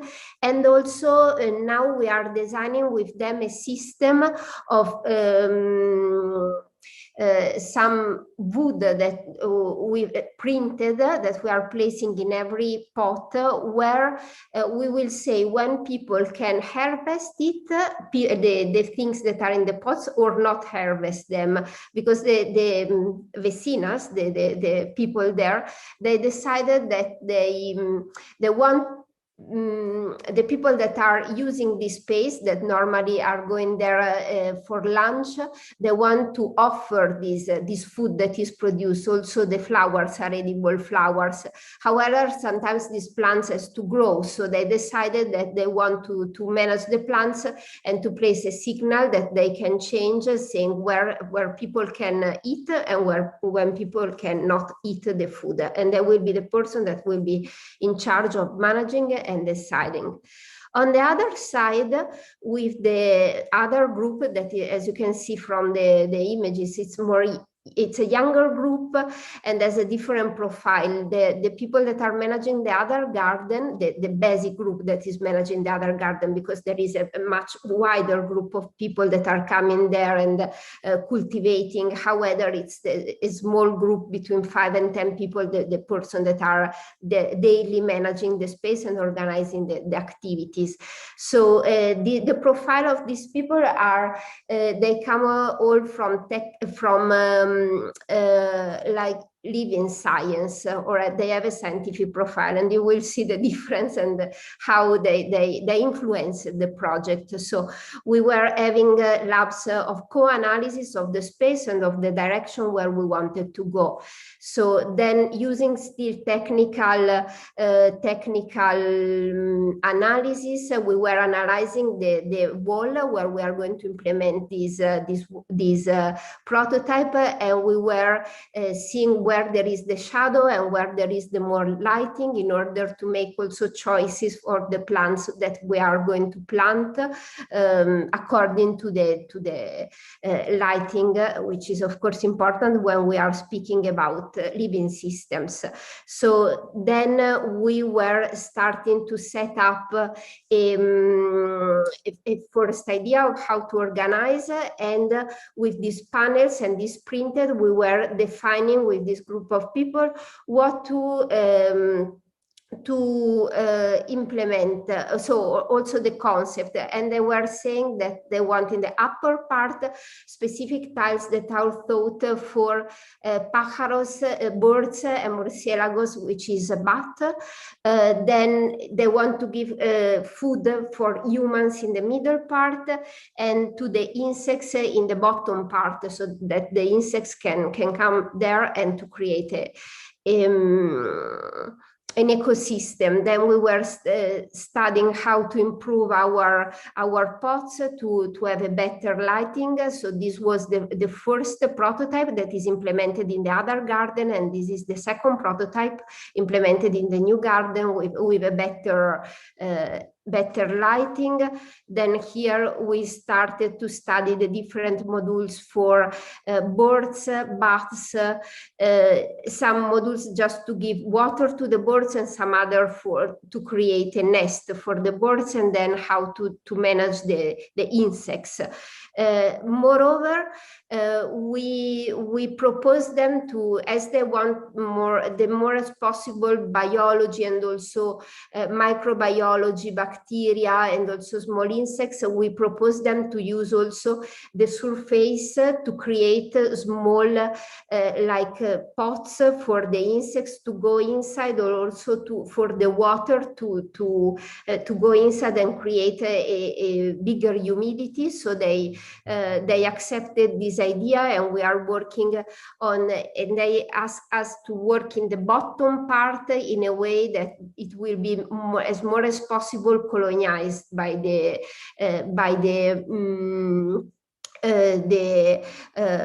like moss, for example, or bacteria. So we are working also to have in the bottom part the ceramic, which doesn't have any glazing, any cover, so that it can be more porous, it can attract more life. Let's say that life will affect also the external part of the pots.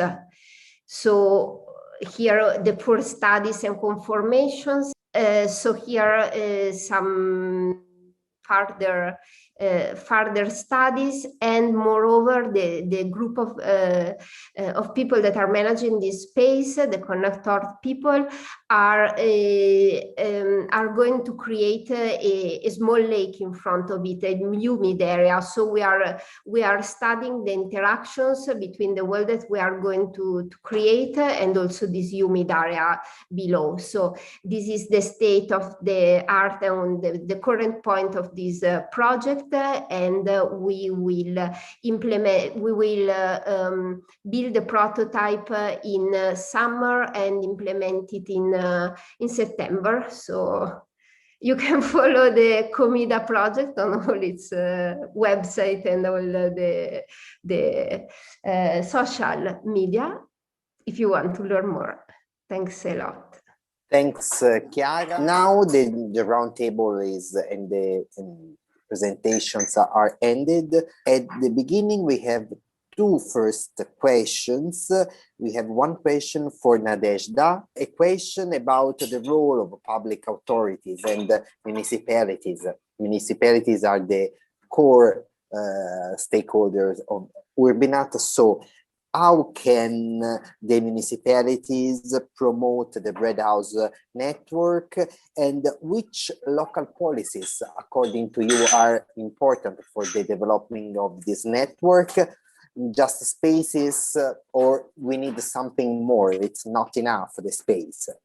Spaces definitely helps. We had 2 cities in Bulgaria give us spaces, and that helped us a lot. You don't have to pay rent, which is a huge burden on many organizations. But also, especially when you start social bakeries, it would be very useful to have the government, municipality or national help you with the salaries of these people. And in Bulgaria, we don't have such, we hardly have such social programs. I know in other countries, there's more subsidies for people with disabilities or other vulnerable groups to be hired, to hire them as employees. That would have helped us in the bakery, but we didn't find such a social program. So we somehow managed to hire people slowly, but that would help a lot for starting a social bakery. Space, partial salaries, and I guess promotion. It would be great to just be featured in different promotional materials of the municipalities as good practices, but that would help for any initiative, I'm sure, just to get more people to know about the existence of, the community initiative in general. That would help.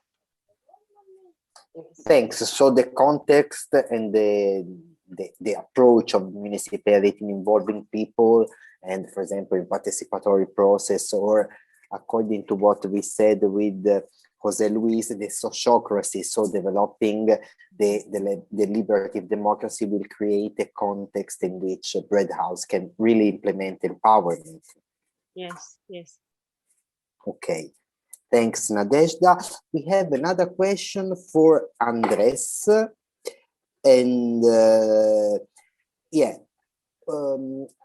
the highlight is this one. Can you talk about the city role in this different approach on food waste, and in particular, how the urban public space can be used, for example, in terms of physical and material or practical solution?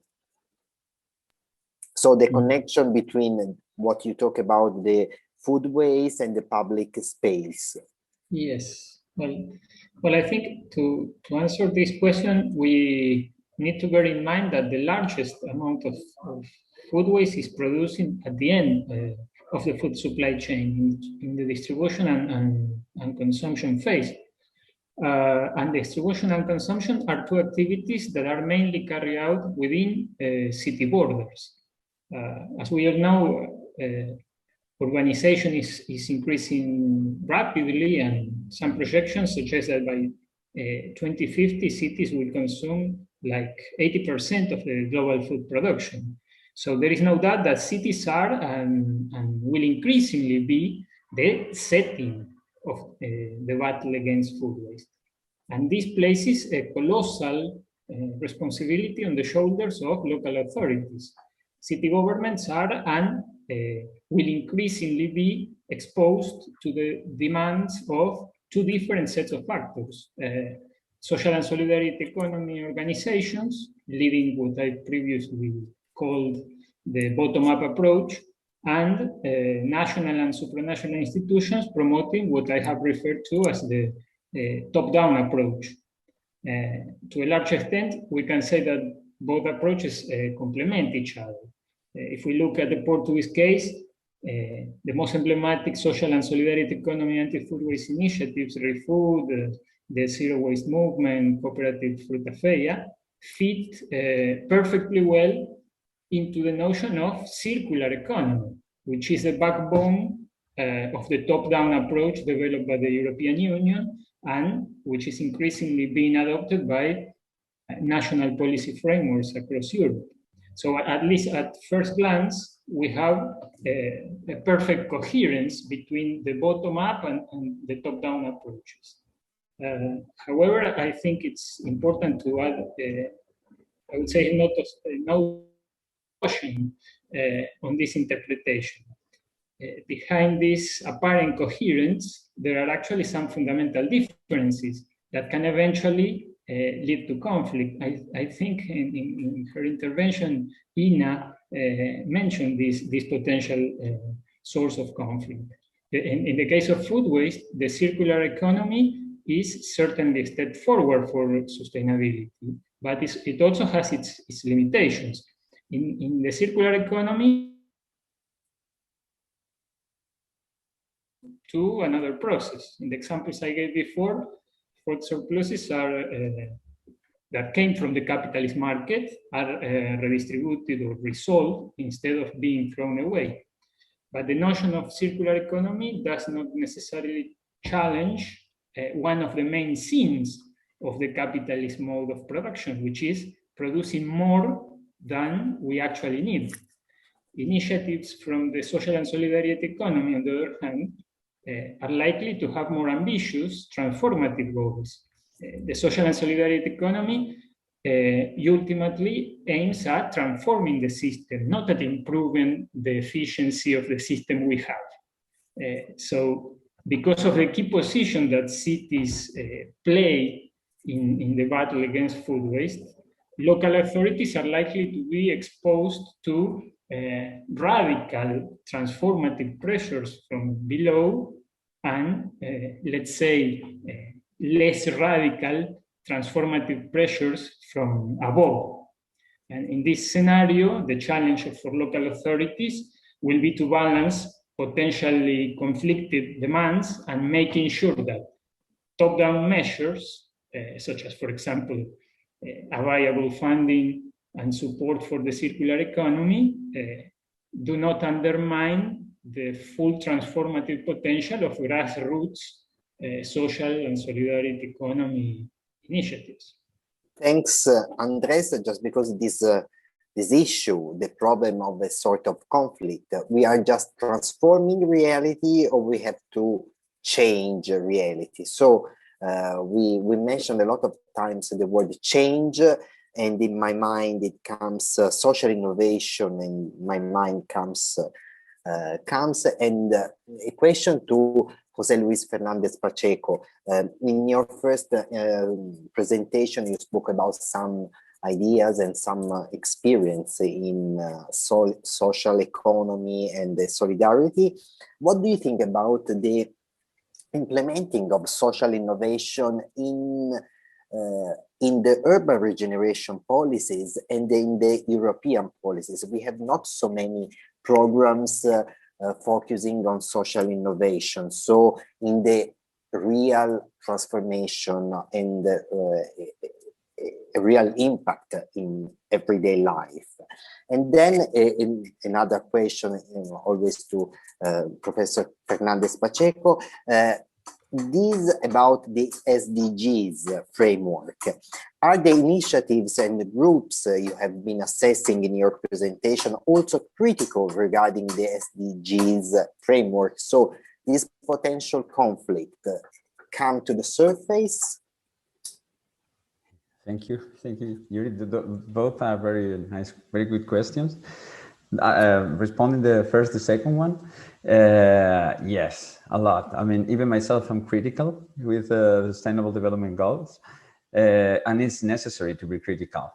I mean, we need to be critical with everything, with all the policies, because it's where we could change things. And as far as community currencies and social currencies experiences, there is some myriad of different experiences that it depends on the objectives. There are some promoted by local administration, by municipalities, that they will be kind of aligned with the Sustainable Development Goals because are the official kind of umbrella concept to trying to address the sustainable development, which is also a concept that we could criticize, if not, I mean, if it's full of sense or not, it's full of sense or not. But also we have different community currencies or social currencies that are on the opposite side. There are just betting, they are thinking about the growth. They're thinking about changing the system as itself. So of course they are critic. They are very critic. I mean, they say, okay, this is a United Nations concept, but at the beginning, at the end, it's inside the system. So even the goal number 8 tells about economic growth, which is something that is also a very it's an opposite of what we need right now. We don't need this kind of growth, exponential growth, because we see that that index like the gross domestic product that is not valid for prosperity. I mean, it's valid for destruction of ecosystems. So of course they are critic. Of course we are critic. I'm critic also with the Sustainable Development Goals. What it's useful for is to start to think or to make people talk, or to start as a concept mediation with the society, and to start talking about the system, even the economic system, or to talk about feminist, or to talk about sustainable development in a different way. But I think it's we need to be critic, and also I'm critic, and we need to keep on working in some of the index. It is an umbrella to talk the Sustainable Development Goals, but even the concept is everybody's in the alternative communities are saying we are very far from the scenario where we should have reached to the transition. So we start thinking about Sustainable Development Goals. We should have thought about it long decades ago. So we're very critic, and I am, and we need it. and as far as the social innovation that you asked me, yeah, if social innovation, if institutionalizing social innovation, for example, in political framework and in European framework programs, can help us to change and not just to transform reality.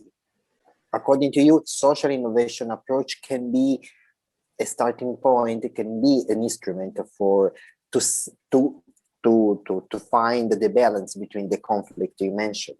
In this point, I will say I will be aligned also with Andres, what Andres said about we need to change the system at some point, because even the European Union or even administration is trying to hit everything. I mean, trying to send messages in one side that we need to change some things, but of the other side, in a darker place, they're still promoting the same politics. So sometimes I guess social innovation is a good point to start, but I'm afraid the social innovation it would happen also like a sustainable development. This social innovation concept, it's kind of gathers everything, and it would be great if they were seeds to change some things. But if it's a concept just to get some proposals but not changing the core issues about, for instance, the distribution of the economy. I mean, if we are not changing other main things, core things, social innovation could be just band-aids to the collapse system. I mean, to the future scenarios that we are going to face or to tackle with. So it is needed. Social innovation is needed at the concept right now. It is, but it's not enough. It's not enough, and we need change. We need changes, real changes also in the politics or in society. So I hope social innovation serve as a seed and inspiration. But conflict will be the real instrument of change. To be creative. You think so? Yes, to change a little bit things. Thanks, Professor Fernandez Pacheco. There is a question for Porto. I'm not, I think she's out. There is no one from Porto? No. No one, Yuri. Okay. But I can send the questions for Ana by email, and she can provide an answer. I don't know, Luciani, would you like to say something? Just to mention that I have written a question to Ana. It's written in the chat. Okay. Yes, I will share. I don't know, I will share the question with Ana and Luciani because Ana is not here. And, okay, because it's written to everyone, but I can read. Okay. So the minorities, which minorities were involved? Not only this, there are 3 questions in the same question. Okay, could you, the question, sorry, to Ana from Porto was, could you tell us a little more about the 3 first moments you mentioned regarding diagnosis, the territorial analysis, and the socioeconomic data, and the behavioral mapping? Which minorities were involved in this process? How did you develop this territorial analysis? And could you detail a little more about who participated in this process? That these are the open questions to Porto. Ana had to leave because she has also the issue of taking care of the kids, but she committed to answer in another moment, another session, or even maybe I challenge her to organize a cities dialogue between the frontrunners and follower cities, so they can exchange further a little bit more about these challenges. Chiara, you talked about, I remember 2 specific groups that you mentioned that were engaged in the experience in Barcelona. I think you mentioned about youngsters and women. Can you tell us a little bit more about how they were engaged, which were the challenges even to approach them, and if you also, what are the different and common issues, and also if you miss any target group in this process, if you would like to have other groups that you think that are missing in this experience, that you would like to enrich this experience? See, the two target groups are really well defined. One is the first one is a target group of women, and the age is higher than the second target group. So are people that are taking care of the garden during the afternoon. Some of them are working, some other not anymore. And yeah, let's say that they have a completely different approach to the garden and to taking care of the garden, in the sense that the first target group of these women is taking care of the garden, cleaning it, planting the plants, but is not organizing any kind of specific activity. There are some activities that are happening there, like, for example, groups of Gruppo d'acquisto solidario. It would be groups of people that are buying together, like from farmers nearby. However, is not managing these groups is not between their tasks or their objectives.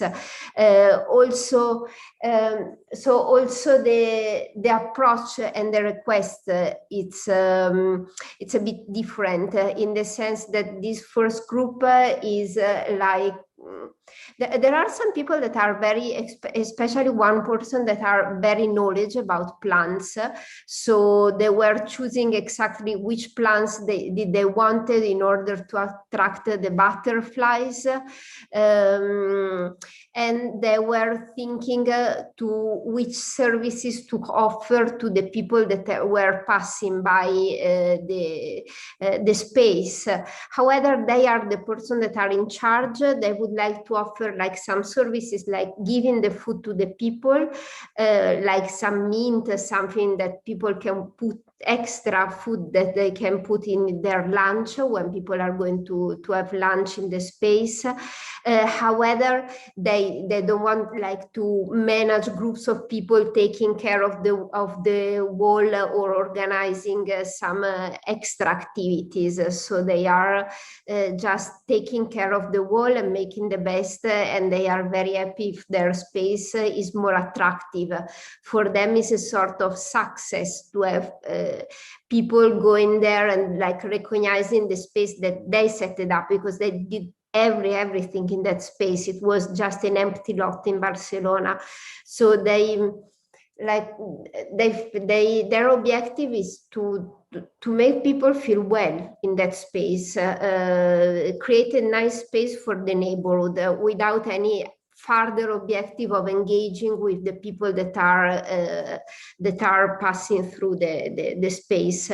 While the second group, the younger group with a more, let's say, scientific approach, they are a very valuable group in terms of giving inputs for nature biology, ecosystems, how to manage which kind of plants will go there, but also how to set up the system for the strengthening ecosystems in Barcelona.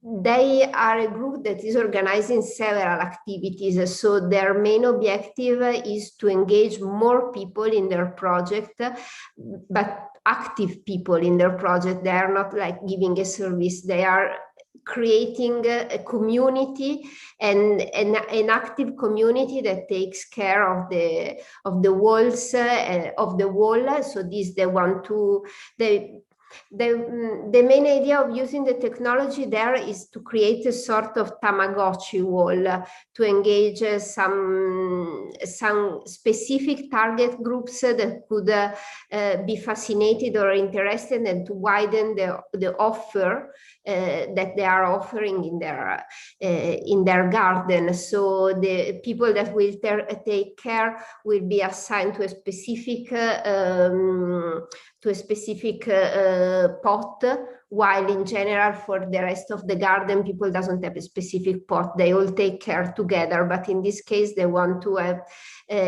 with an app. The app will say when it's missing water. However, the people will have to go there to give the water, not with an automatic irrigation in any case.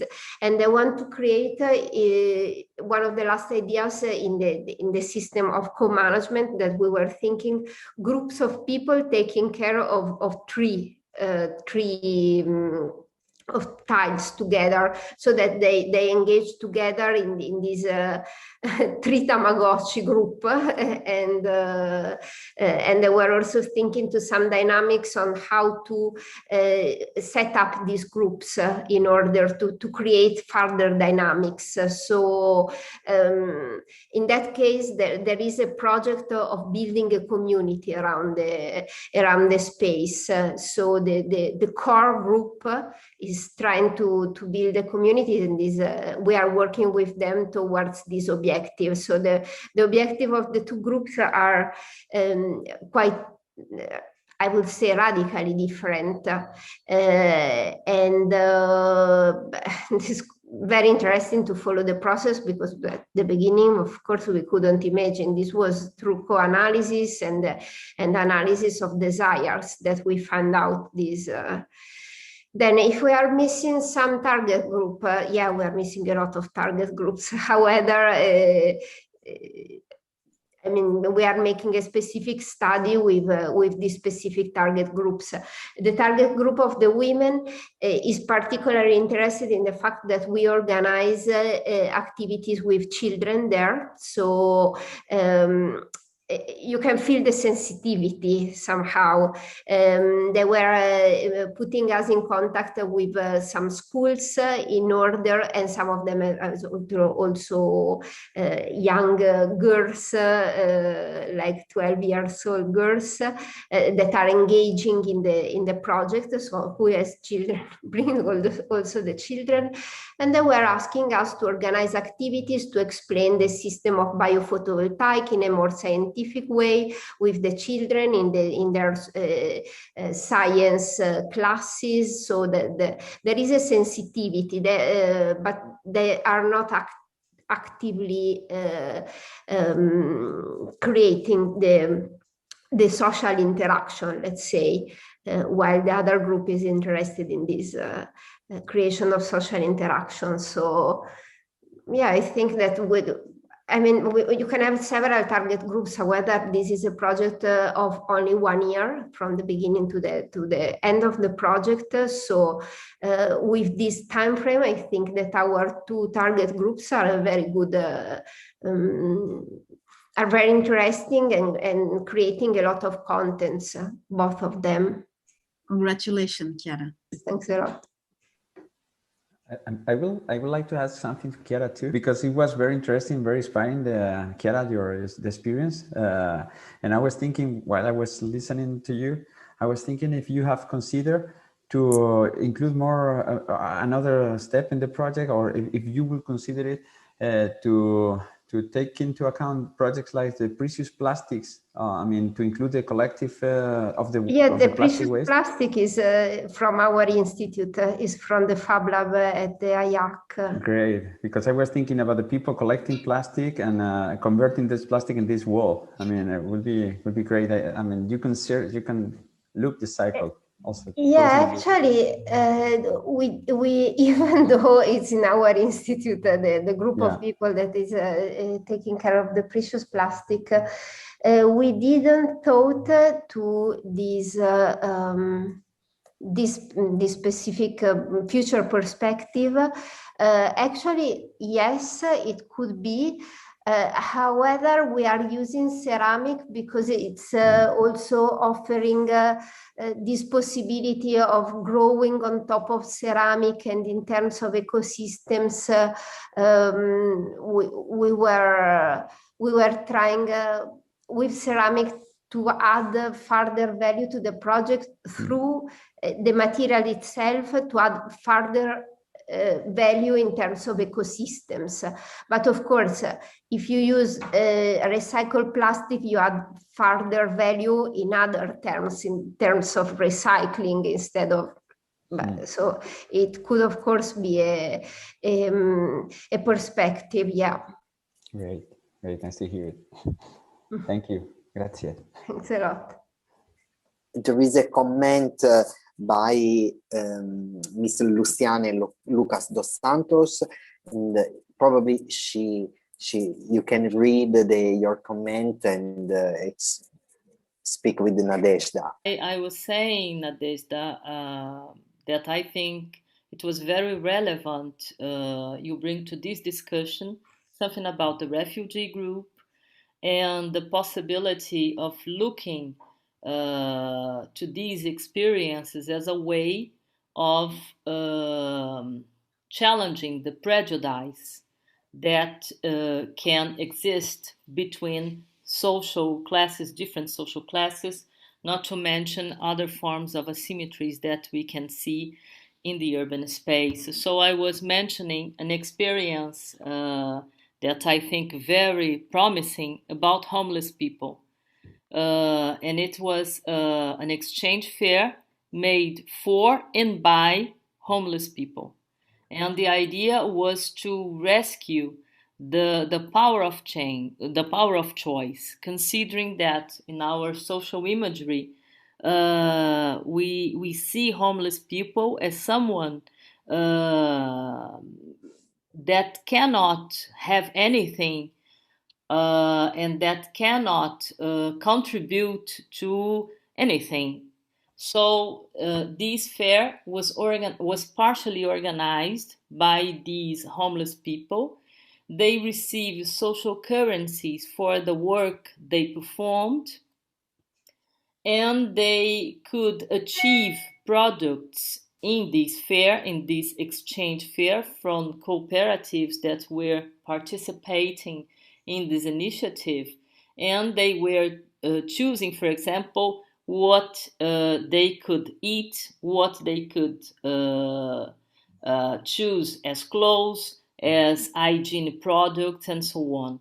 And it was very important as a social experiment in the sense that people were having a different relationship, citizens in the city were having a different experience talking to homeless people who are unseen most of the time. And it was important to emphasize another experience regarding this experience I mentioned, which is a kind of workshop that was happening under the flyover, where people, homeless people, were getting together to produce lamps, to produce floor lamps through the bagasse of sugarcane. And this process was collective. They were selling these products, but they were offering these products in this fair I was mentioning previously. And this product could be achieved by means of a social currency. So it's important I would like to say some words about this experience to emphasize the relevance you mentioned about the refugees being brought to the scene in your experience regarding the bread. So thank you. It's a great experience. We have a special program called Solidarity Bread, and it's we do it every last Thursday of the month. And we invite homeless people to come to the bread house. They make bread with the others, very mixed group, very interesting group. And we started first cooperating with the social kitchen that distributes food to the homeless. And we realized that what's really missing is to really talk to these people, to hear their stories. And that's how we started the baking together, because it's very different if you bake with them. And the stories you hear, some of these people are so educated. They have such interesting backgrounds. Exactly as you're saying, there's so much to learn from them. And baking bread with them has been truly transformational for the other participants.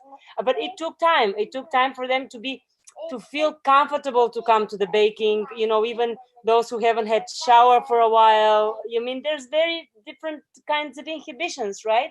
But it took about half a year, but then we had regular group of people coming, homeless and non-homeless. So it grows. And it's, you know, we had a professor from Cambridge visiting Bulgarian.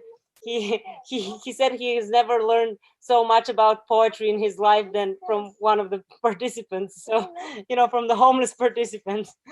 So it's incredible. Yes, it's wonderful. And if you can get them in more co-creative activities, whatever they are, from, you know, ours is bread making, but you did so many other things.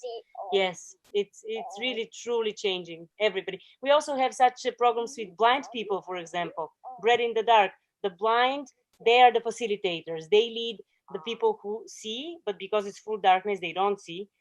But when they come out of the darkness, the sighted people, they say that that's a life-changing, you know, to make bread with a blind person, to touch the hands, to knead together, to share about life.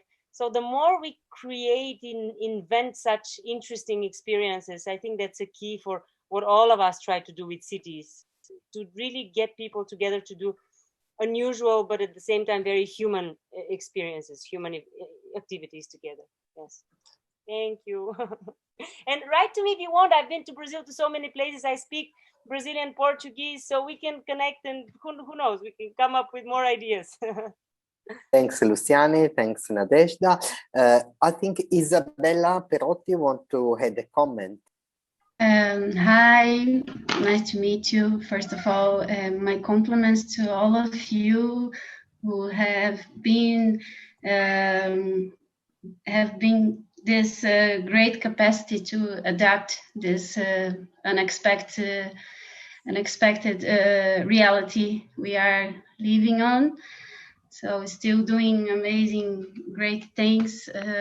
So what I want to share actually is about this rescue of a citizen identity who Luciani and Nadezhda brings.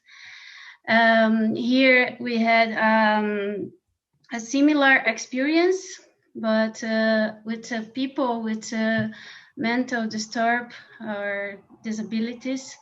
So in association, we founded one association that wish a day become a cooperative. And there, in this the same sense, we came together, many people with this kind of limited abilities or capacities of social limitations.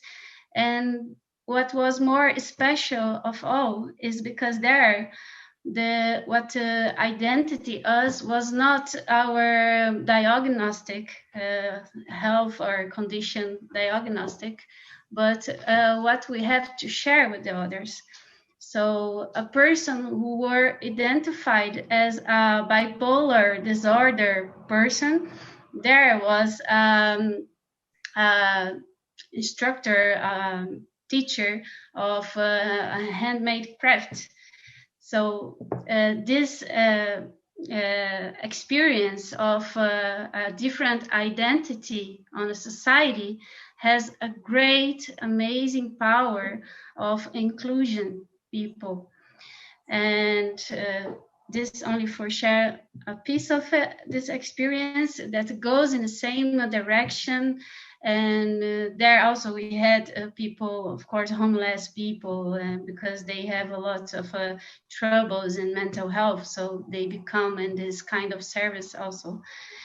But I think now the biggest difficulty to finish my speak, I know we are in a time short,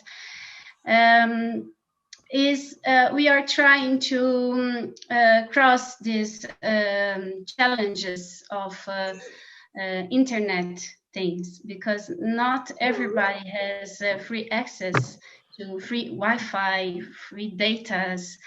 So we are finding ways like making events like a congress, free congress of about the subjects, And then we make like online markets with the products from these people, from the groups, the solidarity economy groups, because here especially we work together, solidarity economy groups, but giving this mixture, let's say, from solidarity economy groups from mental health services, because this solidarity economy has this power of inclusion, especially for people who has more difficulties to be included in society. So yeah, we are being brave, all of us, and I think we can have more of these moments. Are great to hear all of you. Thanks, Isabella. Thanks a lot from your comment, and thanks to all the participants and to all the speakers. For me, it has been a pleasure, really a pleasure to introduce all of you and to learn a lot of things. And I hope to export them in Siena, or some of them in Siena, just because there are a lot of experiences and a lot of life.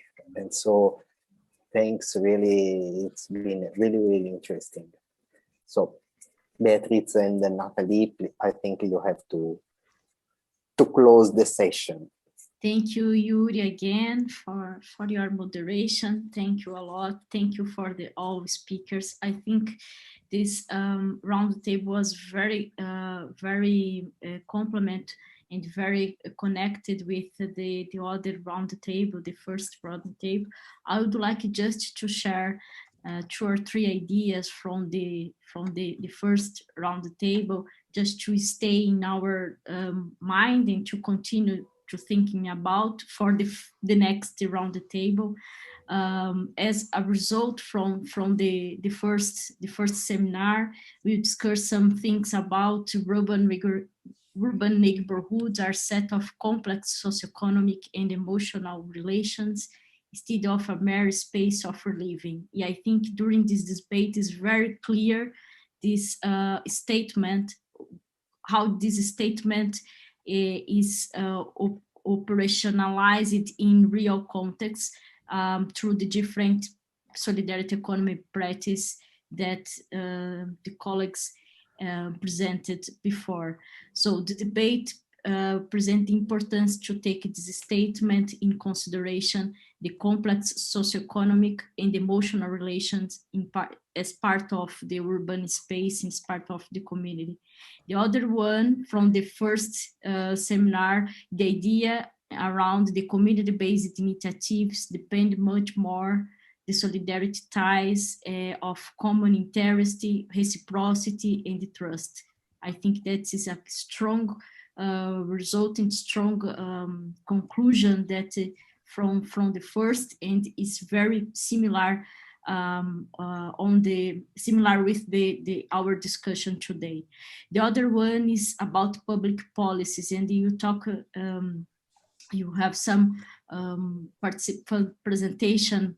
For example, in a presentation from the municipality, based on the role of municipality in terms of the role of municipality. So the public policies for solidarity economy and the institutional recognition, it's very positive role.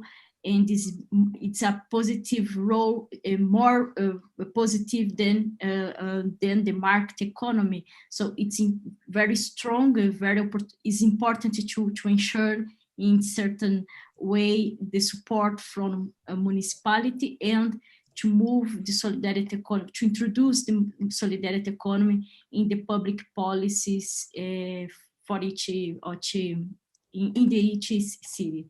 So the other one, I think, other topic was very central during the debate was the common and sustainable cooperation between users and public actors. Again, the public actors is part of the debate, was part of the debate. So some ideas related to how the commons can appropriate by the users, how to recognize the urban public space as part of commons debates, and it was and the debate about the commons and this type of sustainable cooperation was very, very interesting during the first round debate. And just to highlight the other two central topics from the role of international network can also support the local initiative, but also can support the international dissemination of solidarity economy, in specific the role of REPAS, and REPAS participated in the first seminar, and also they discuss around the idea of return of community development and how the solidarity economy, the combination, how the solidarity economy is an important combination between community development and the new life of the commons, the idea of the back to the future. And to finalize, some reflections that Luciane brings in this first seminar about the colonialism conceptual theoretical approach around the colonialism and the different inequalities based on gender, ethnic origin, bodies, racial diversity. So to understand the complex in the territory, it's necessary to take into account the historical colonialism relation and how this historical trajectory produce different effects in nowadays, and produce different inequalities in different forms that the persons use the urban space. So just to share some general overview about the first seminar, and to reinforce the connection between the critical perspective from the first and the practice that the speakers presented today. Of course, was very, very interesting to link between the first seminar and the second seminar, and probably in the third we'll have other ideas to complement our pathway. And so thank you. So I would like to invite for everyone for the next seminar. I would like to share the program. 1 minute. I don't know if yes, it's here. Can you see my screen, the program? So for the next seminar will be on Monday 7, start at the same time. The idea is to discuss the sustainability of network-based solution and solidarity economy, with the focus more on market quotation, but also how to measure the impact of NBS through some methodologies. For example, this ROI is a methodology about to measure the impact in terms of value, economic value. And also we intend to discuss some social entrepreneurship issues to increase the participation and the social innovation in the relation with the urban regeneration. And also Andres commented about the circular economy, and our colleague from UNG, from Nova Gorica, we will present experience for Project Click about circular economy. I think it's interesting to understand what is the connection between solidarity economy and circular economy. Of course, the synergy, but sometimes some particulars are similar or not. So it's an opportunity to debate, to discuss the circular economy in this third seminar. So I'd like to invite everyone. I don't know if Nathalie would like to add something.